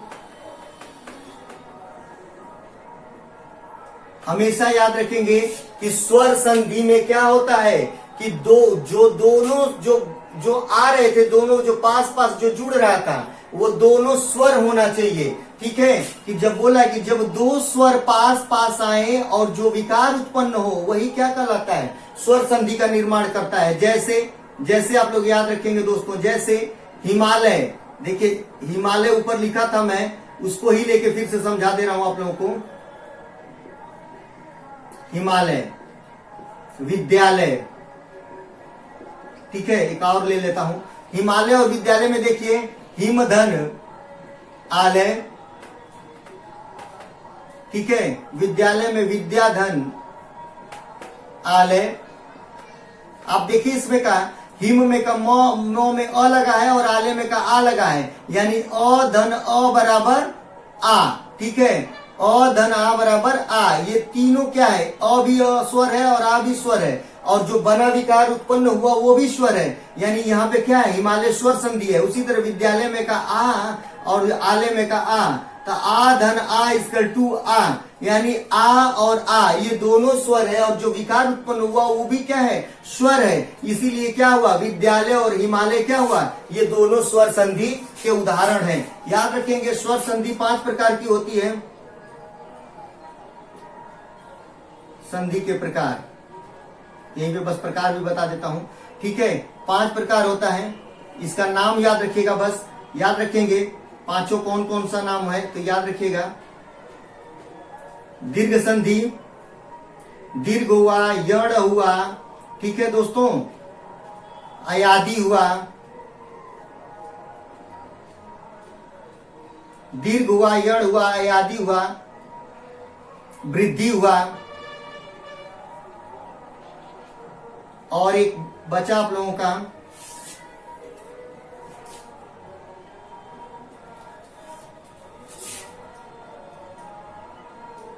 दीर्घ संधि, यण संधि, अयादि संधि, वृद्धि संधि और गुण संधि। ठीक है दोस्तों, तो आप लोगों को समझ में आया कि दीर्घ संधि, यण संधि, अयादि संधि, वृद्धि संधि और गुण संधि। ठीक है, 5 प्रकार होते हैं, पांचों प्रकार याद रखिएगा। ये बार बार कंपटीशन में पूछता है कि स्वर संधि कितने प्रकार की होती है, तो दीर्घ संधि, यण संधि, अयादि संधि, वृद्धि संधि और गुण संधि। ठीक है, अब आगे बढ़ जाते हैं हम लोग दोस्तों, देखते हैं इसमें से, इसको यहीं छोड़ दीजिए और व्यंजन संधि की तरफ पढ़ते हैं। तो व्यंजन संधि की जो परिभाषा होती है वो ये होती है कि जब व्यंजन संधि में याद रखेंगे कि प्रथम वर्ण हमेशा याद रखेंगे, प्रथम वर्ण व्यंजन और अंतिम वर्ण व्यंजन या स्वर हो सकता है। याद रखेंगे दोस्तों, इसको मैथ की भाषा में समझिए, मैथ के भाषा में समझेंगे या मैथ के फार्मूले की तरह से समझेंगे तो याद रखेंगे कि प्रथम वर्ण इसका डेफिनेटली व्यंजन होना चाहिए, और दूसरा क्या होगा, अंतिमवा क्या होगा, वो वर्ण जो होगा वो व्यंजन हो या स्वर हो चलेगा। इसको मैथ की भाषा में आप लोगों को मैं बता देता हूं, तो याद रखेंगे कि व्यंजन इक्वल टू, ठीक है, व्यंजन ऑब्लिक स्वर। ठीक है, कभी भी याद रखिएगा व्यंजन इक्वल टू, याद रखेंगे व्यंजन इक्वल टू, ऐसे याद रखिएगा, सॉरी दोस्तों, व्यंजन इक्वल टू व्यंजन प्लस व्यंजन ऑब्लिक स्वर, कुछ भी हो सकता है। या तो पहला वाला खाली आपका व्यंजन होना चाहिए, दूसरा व्यंजन हो या स्वर हो चलेगा। ठीक है, जैसे आप उदाहरण देख के देख सकते हैं, जैसे देखिए आप लोग समझ जाएंगे, जैसे आपका होगा दिगंबर, दिगंबर, और एक और उदाहरण लेते हैं हम लोग, दिग्गज, दिग्गज, दूसरा उदाहरण आप लोग लेंगे दिग्गज। ठीक है, इन दोनों पे समझते हैं हम लोग दोस्तों, देखिए कैसे समझा जाता है। दिगंबर का जब संधि विच्छेद आप लोग करेंगे तो आप देखेंगे कि दिक धन अंबर, ठीक है। इसमें देखिए दोस्तों, ये पहला जो पहले शब्द का जो पहला अंतिमवा अक्षर है क जो है, ये देखिए व्यंजन है। क जो होता है वो क्या होता है, व्यंजन होता है, ये ख्याल करिएगा। और दूसरे शब्द का पहला लेटर पर ध्यान दीजिए, अ जो है ये स्वर है। यानी क्या बोला गया था अभी परिभाषा में कि अब दिगंबर क्या है, व्यंजन संधि है। ठीक है, तो आप लोग ख्याल करेंगे, आप देखिए कि व्यंजन प्लस स्वर इक्वल टू व्यंजन, फिर भी व्यंजन बन रहा है। इस तरह से भी बनेगा। दिग्गज में देखिए, दिग्गज का संधि विच्छेद जब करेंगे आप लोग तो देखेंगे कि दिग्गज को देखिए कैसे करते हैं आप लोग, तो देखते हैं कि दिक धन गज। ठीक है, अब इस पे ध्यान देते हैं तो पहले का अंतिमवा जो है वो आपका क्या दिख रहा है, व्यंजन दिख रहा है, प्लस ये आपका दूसरे का भी अंतिमवा पहला क्या दिख रहा है, ग जो होता है ये भी व्यंजन है।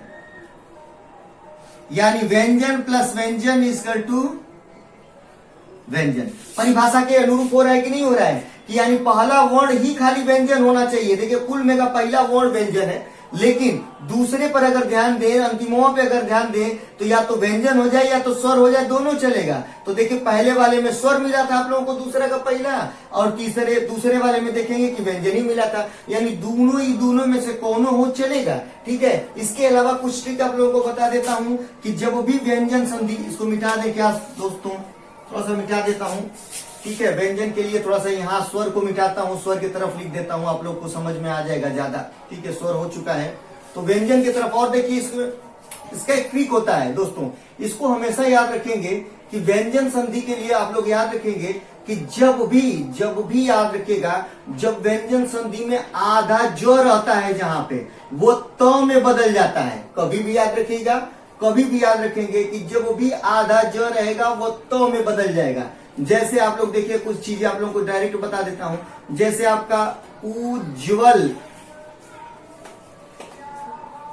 देखिए, आप लोग देखते हैं, लेते हैं एक उदाहरण लेते हैं, बहुत बार पूछा जाने वाला है।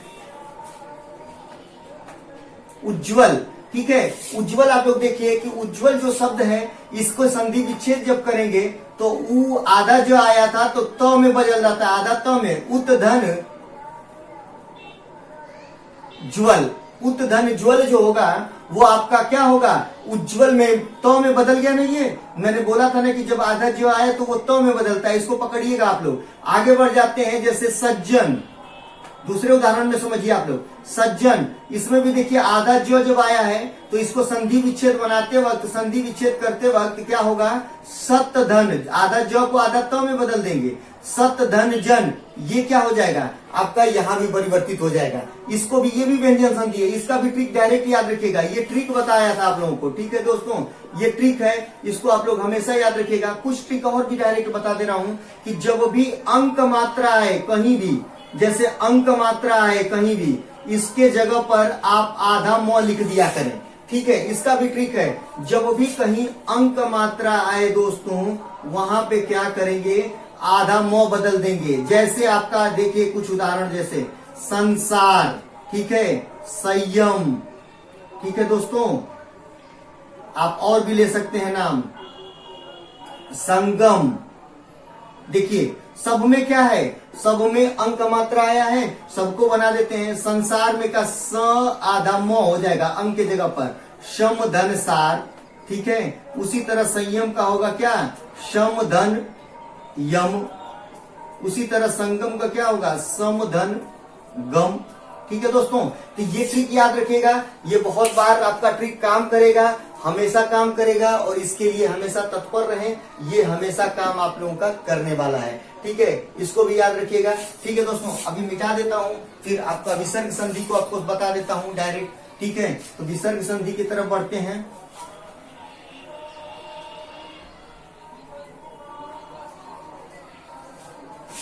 विसर्ग संधि की तरफ बढ़ते हैं। ठीक है दोस्तों, तो आप याद रखेंगे विसर्ग संधि जो होती, विसर्ग संधि की परिभाषा होती है, डायरेक्ट लिख दे रहा हूं।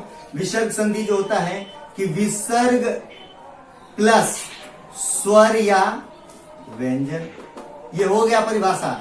यानी इसका प्रथम विसर्ग के बाद, हमेशा याद रखेंगे जो संधि बनती है, वर्ण जो होता है वो विसर्ग के बाद हमेशा स्वर यानी प्लस से पहले विसर्ग रहेगा और प्लस के बाद स्वर या व्यंजन आए चलेगा, कोई दिक्कत नहीं है। तो याद रखेंगे दोस्तों, इसको भी याद रखिएगा। इसका ट्रिक याद रखिएगा दोस्तों, ये सबसे आसान संधियों में सबसे आसान संधि होती है।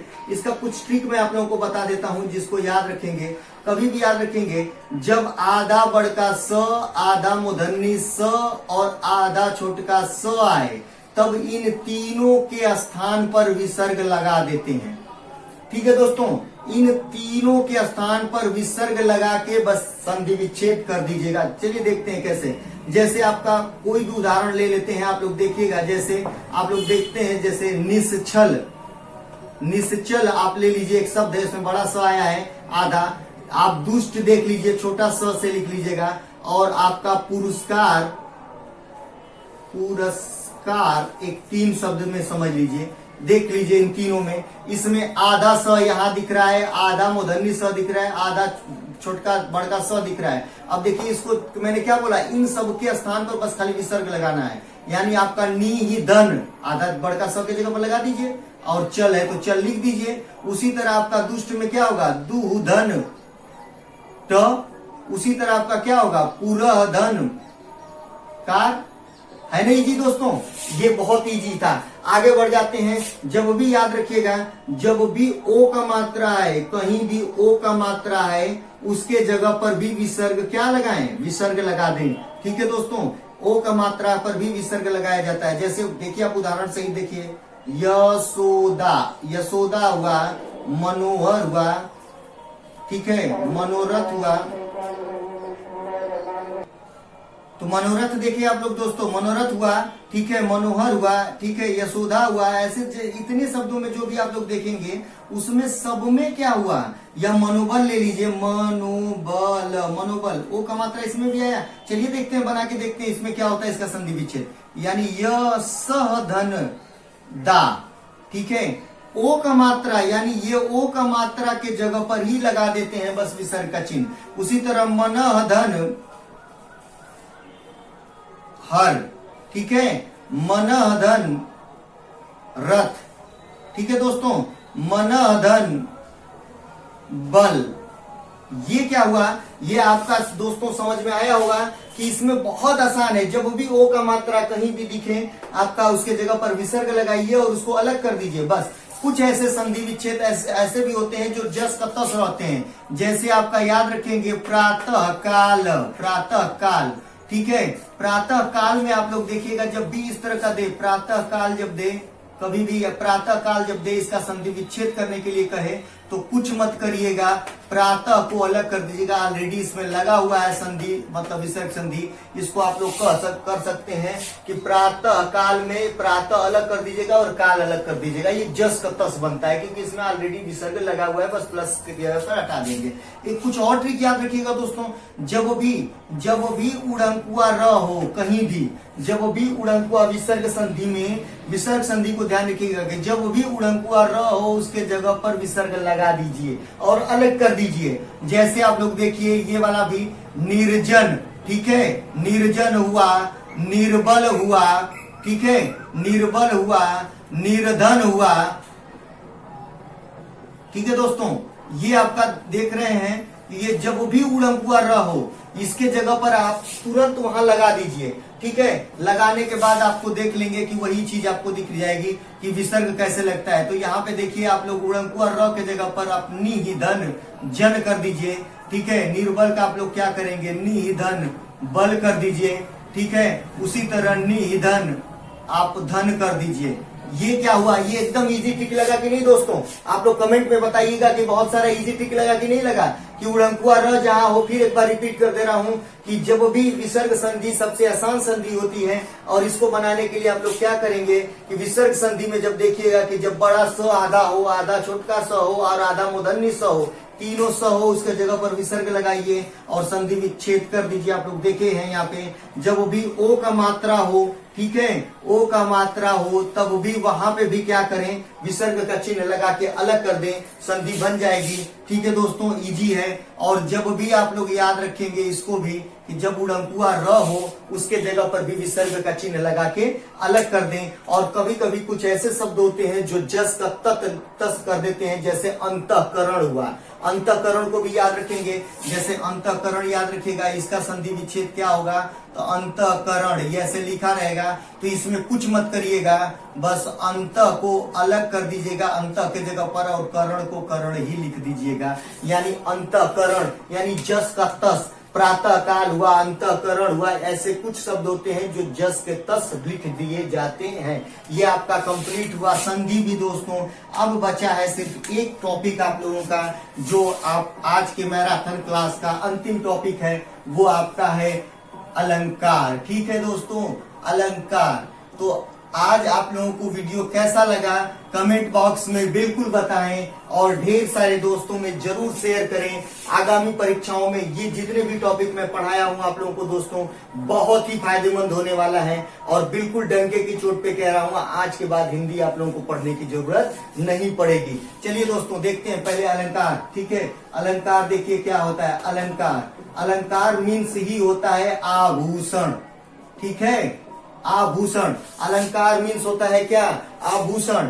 ध्यान रखेंगे इसकी परिभाषा कि जिस प्रकार शरीर की शोभा बढ़ाने के लिए, देखिए परिभाषा मैं इजी आप लोगों को बताता रहता हूं, जिस प्रकार शरीर की शोभा बढ़ाने के लिए आभूषणों की आवश्यकता होती है, उसी तरह काव्यगत शोभा बढ़ाने के लिए क्या होता है, अलंकार की जरूरत पड़ती है। ठीक है दोस्तों, यानी काव्य की शोभा बढ़ाने के लिए हमें किसकी आवश्यकता होती है, वो अलंकार की आवश्यकता होती है। इसीलिए इसको बोला जाता है कि कालंकार मीन्स क्या होता है, आभूषण, काव्य का आभूषण। काव्य को, कविताओं के लिए जो आभूषण की आवश्यकता पड़ती है वो अलंकार के द्वारा ही पड़ती है। तो ये याद रखिएगा दोस्तों।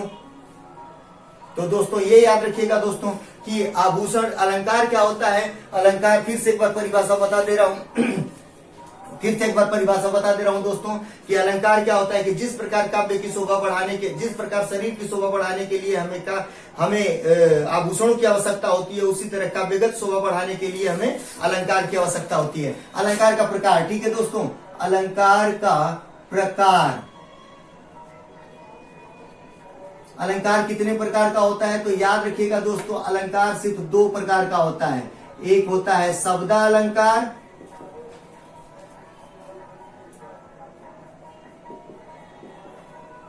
और एक होता है अर्थालंकार। ठीक है, शब्दालंकार और अर्थालंकार याद रखिएगा। शब्दालंकार क्या होता है कि जहां शब्द के द्वारा चमत्कार उत्पन्न हुआ शब्दालंकार होता है, जहां अर्थ के आधार पर चमत्कार उत्पन्न हुआ अर्थालंकार होता है। परिभाषा हो चुकी दोस्तों, आगे बढ़ जाते हैं। शब्दालंकार के 3 भेद होते हैं, याद रखिएगा। शब्दालंकार के 3 भेद होते हैं और अर्थालंकार के 100 से अधिक भेद होते हैं। ठीक है, तो अर्थालंकार हम लोग यहाँ नहीं पढ़ेंगे, लेकिन शब्दालंकार को जरूर यहाँ पढ़ा जाएगा। शब्दालंकार 3 प्रकार का होता है और बार बार कंपटीशन में पूछता है। अनुप्रास अलंकार पहला होता है इसी में, दूसरा होता है यमक होता है, यमक अलंकार, और तीसरा होता है श्लेष अलंकार। ठीक है दोस्तों, तो याद रखिएगा अनुप्रास, यमक और श्लेष ये किसके भेद हैं, तो याद रखेंगे शब्द अलंकार के भेद हैं। अब याद रखेंगे अनुप्रास अलंकार क्या होता है। अनुप्रास अलंकार वो अलंकार होता है कि जिसमें किसी वर्ण की आवृत्ति, शॉर्टकट बता रहा हूं, किसी वर्ण की आवृत्ति, वर्ण मीन्स होता है अक्षर, की आवृत्ति, ठीक है दोस्तों, एक से, आवृत्ति एक से अधिक बार हुई हो, अधिक बार या कई बार हुई हो। ठीक है, एक से अधिक बार या कई बार हुई हो, यह याद रखिएगा कि अनुप्रास अलंकार वो अलंकार होता है जिसमें किसी वर्ण की आवृत्ति एक से अधिक बार यानी कई बार यानी बार बार हुई हो। उसे क्या कहा जाता है, उसे कहा जाता है अनुप्रास अलंकार। जैसे आप लोग याद रखेंगे रघुपति राघव राजा राम, पति पतावन सीता राम, ये याद रखिएगा। इसका उदाहरण ये भी याद रखिएगा। उसके अलावा भी और याद रखेंगे आज आप लोग और भी उदाहरण इसके ले सकते हैं। अनुप्रयास का और भी उदाहरण ये है कि मुदित महिपति मंदिरा में सेवक सचिव सुमंत बुलावे। ठीक है, मुदित का म, महिपति का म और मंदिर का म, यानी म की आवृत्ति 3 बार हुई है। और मुदित महिपति मंदिरा में सेवक का स, सचिव का स और सुमंत का स, यानी सेवक सचिव सुमंत बुलावे। तो सेवक का स, सचिव का स और सुमंत का स, ये 3 बार स की आवृत्ति। और मंदिर में ऊपर वाले पद में आपका मुदित में म, मंदिर का म और महंत का म, ये तीनों म की आवृत्ति हुई है, इसलिए यहाँ पे क्या होगा, अनुप्रास अलंकार होगा। यानी याद रखेंगे, फिर आराम से बता रहा हूं दोस्तों, अनुप्रास अलंकार वह अलंकार होता है जिसमें किसी वर्ण की आवृत्ति एक से अधिक बार यानी कई बार होती है, यानी कोई भी अक्षर कई बार रिपीट कर दिया गया हो वो अनुप्रास होता है। इसका एकदम सीधा साधा उदाहरण याद रखेंगे आप लोग। ठीक है दोस्तों, आगे बढ़ जाते हैं। यमक अलंकार, यमक अलंकार की परिभाषा होती है, याद रखेंगे कि जब कोई शब्द, यानी जब कोई शब्द, ठीक है दोस्तों, जब कोई शब्द एक से, जब कोई शब्द की आवृत्ति या जब कोई शब्द एक से अधिक बार यानी का मतलब अर्थात, ठीक है, 2 बार आया हो, 2 बार आए और उसके अर्थ भी अलग हों, यमक अलंकार कहलाता है। ठीक है, यमक अलंकार कहलाता है। देखिए दोस्तों, जब कोई शब्द एक से अधिक बार यानी 2 बार, ठीक है, अर्थात 2 बार आए और उसके अर्थ भी अलग अलग हों, वो क्या कहलाएगा, यमक कहलाएगा। जैसे आपका कनक कनक के 100 गुनी, मादकता अधिकाय, ताकाय बौराय नर तापाय बौराय। ठीक है, फिर से याद दिला दे रहा हूं दोस्तों आराम से, कनक कनक के 100 गुनी, मादकता अधिकाय, तापाय बौराय नर ताखाय बौराय। यानी याद रखेंगे कि कनक कनक 2 बार आया है, कनक और कनक, ठीक है, कनक कनक 2 बार आया है। एक कनक का अर्थ यहाँ पे सोना है जो पा के बौरा जा रहा है, और एक कनक का अर्थ धतूरा है जो खा के बौरा जा रहा है। ठीक है, तो यहाँ कनक कनक एक ही शब्द 2 बार रिपीट किया है, लेकिन इसका अर्थ क्या है, अलग अलग है। यानी यहाँ पे क्या है, यमक अलंकार है। श्लेष अलंकार की तरफ बढ़ते हैं। श्लेष अलंकार की परिभाषा होती है कि जब कोई शब्द केवल एक बार आए, जब कोई शब्द एक बार आए परंतु उसके अनेक अर्थ निकले, वहां श्लेष अलंकार होता है।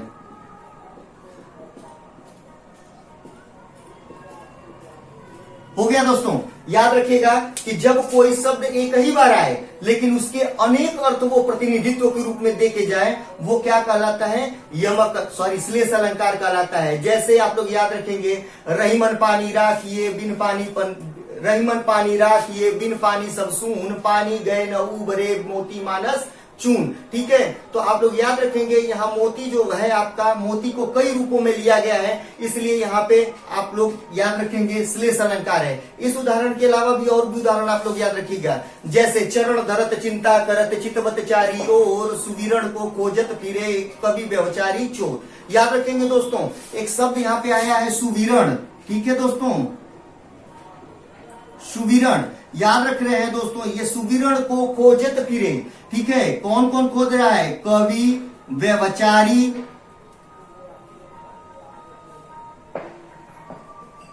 व्यवचारी और चोर। ठीक है दोस्तों, याद रखेंगे, सुवीरण को खोजत फिरे कवि व्यवचारी चोर। फिर से एक बार उदाहरण बता रहा हूं कि चरण धरत चिंता करत चितवत चारी ओर, सुवीरण को खोजत फिरे कवि व्यवचारी चोर। ठीक है दोस्तों, याद रख रहे हैं, ये कवि जो है उसके लिए सुविरण का अर्थ यहाँ पे सुनहरा अक्षर है, यानी गोल्डन वर्ड है, जिसके द्वारा ये इतिहास के पन्नों में अपने को अमर कराना चाहता है।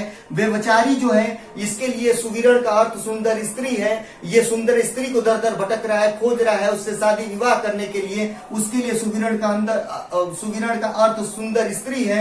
और चोरवा के लिए जो है वो सुविरण का अर्थ सोना है, जो दर दर भटक रहा है और सोना की खोज की तलाश में लगा हुआ है। तो याद रखेंगे दोस्तों, यहाँ एक ही शब्द के कई अर्थ निकले ना दोस्तों, इसीलिए ये क्या कहलाता है, श्लेष अलंकार कहलाता है। बाकी अर्थ अलंकार के 100 से अधिक वेद है, जिसमें रूपक हुआ, आपका भ्रांतिमान हुआ, आपका संदेह हुआ, ऐसे करके बहुत सारे उदाहरण है, बहुत सारे इसके प्रकार है दोस्तों। लेकिन हम लोग आज मैराथन क्लास पढ़ रहे थे और स्पीड वाला क्लास था और ज्यादा से ज्यादा आप लोगों का कवर करना था।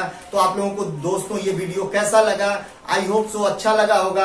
अगर अच्छा लगा होगा तो दोस्तों में, ढेर सारे दोस्तों में शेयर करिएगा, ज्यादा से ज्यादा लोगों में शेयर करिएगा और हमारे प्रयास को अप्रिशिएट करिएगा आप लोग, यानी सराहिएगा और लाइक और शेयर जरूर करिएगा। और चैनल पे अगर नए होंगे दोस्तों, चैनल पर बिल्कुल नए होंगे तो चैनल को सब्सक्राइब करना नहीं भूलिएगा। Thank you very much.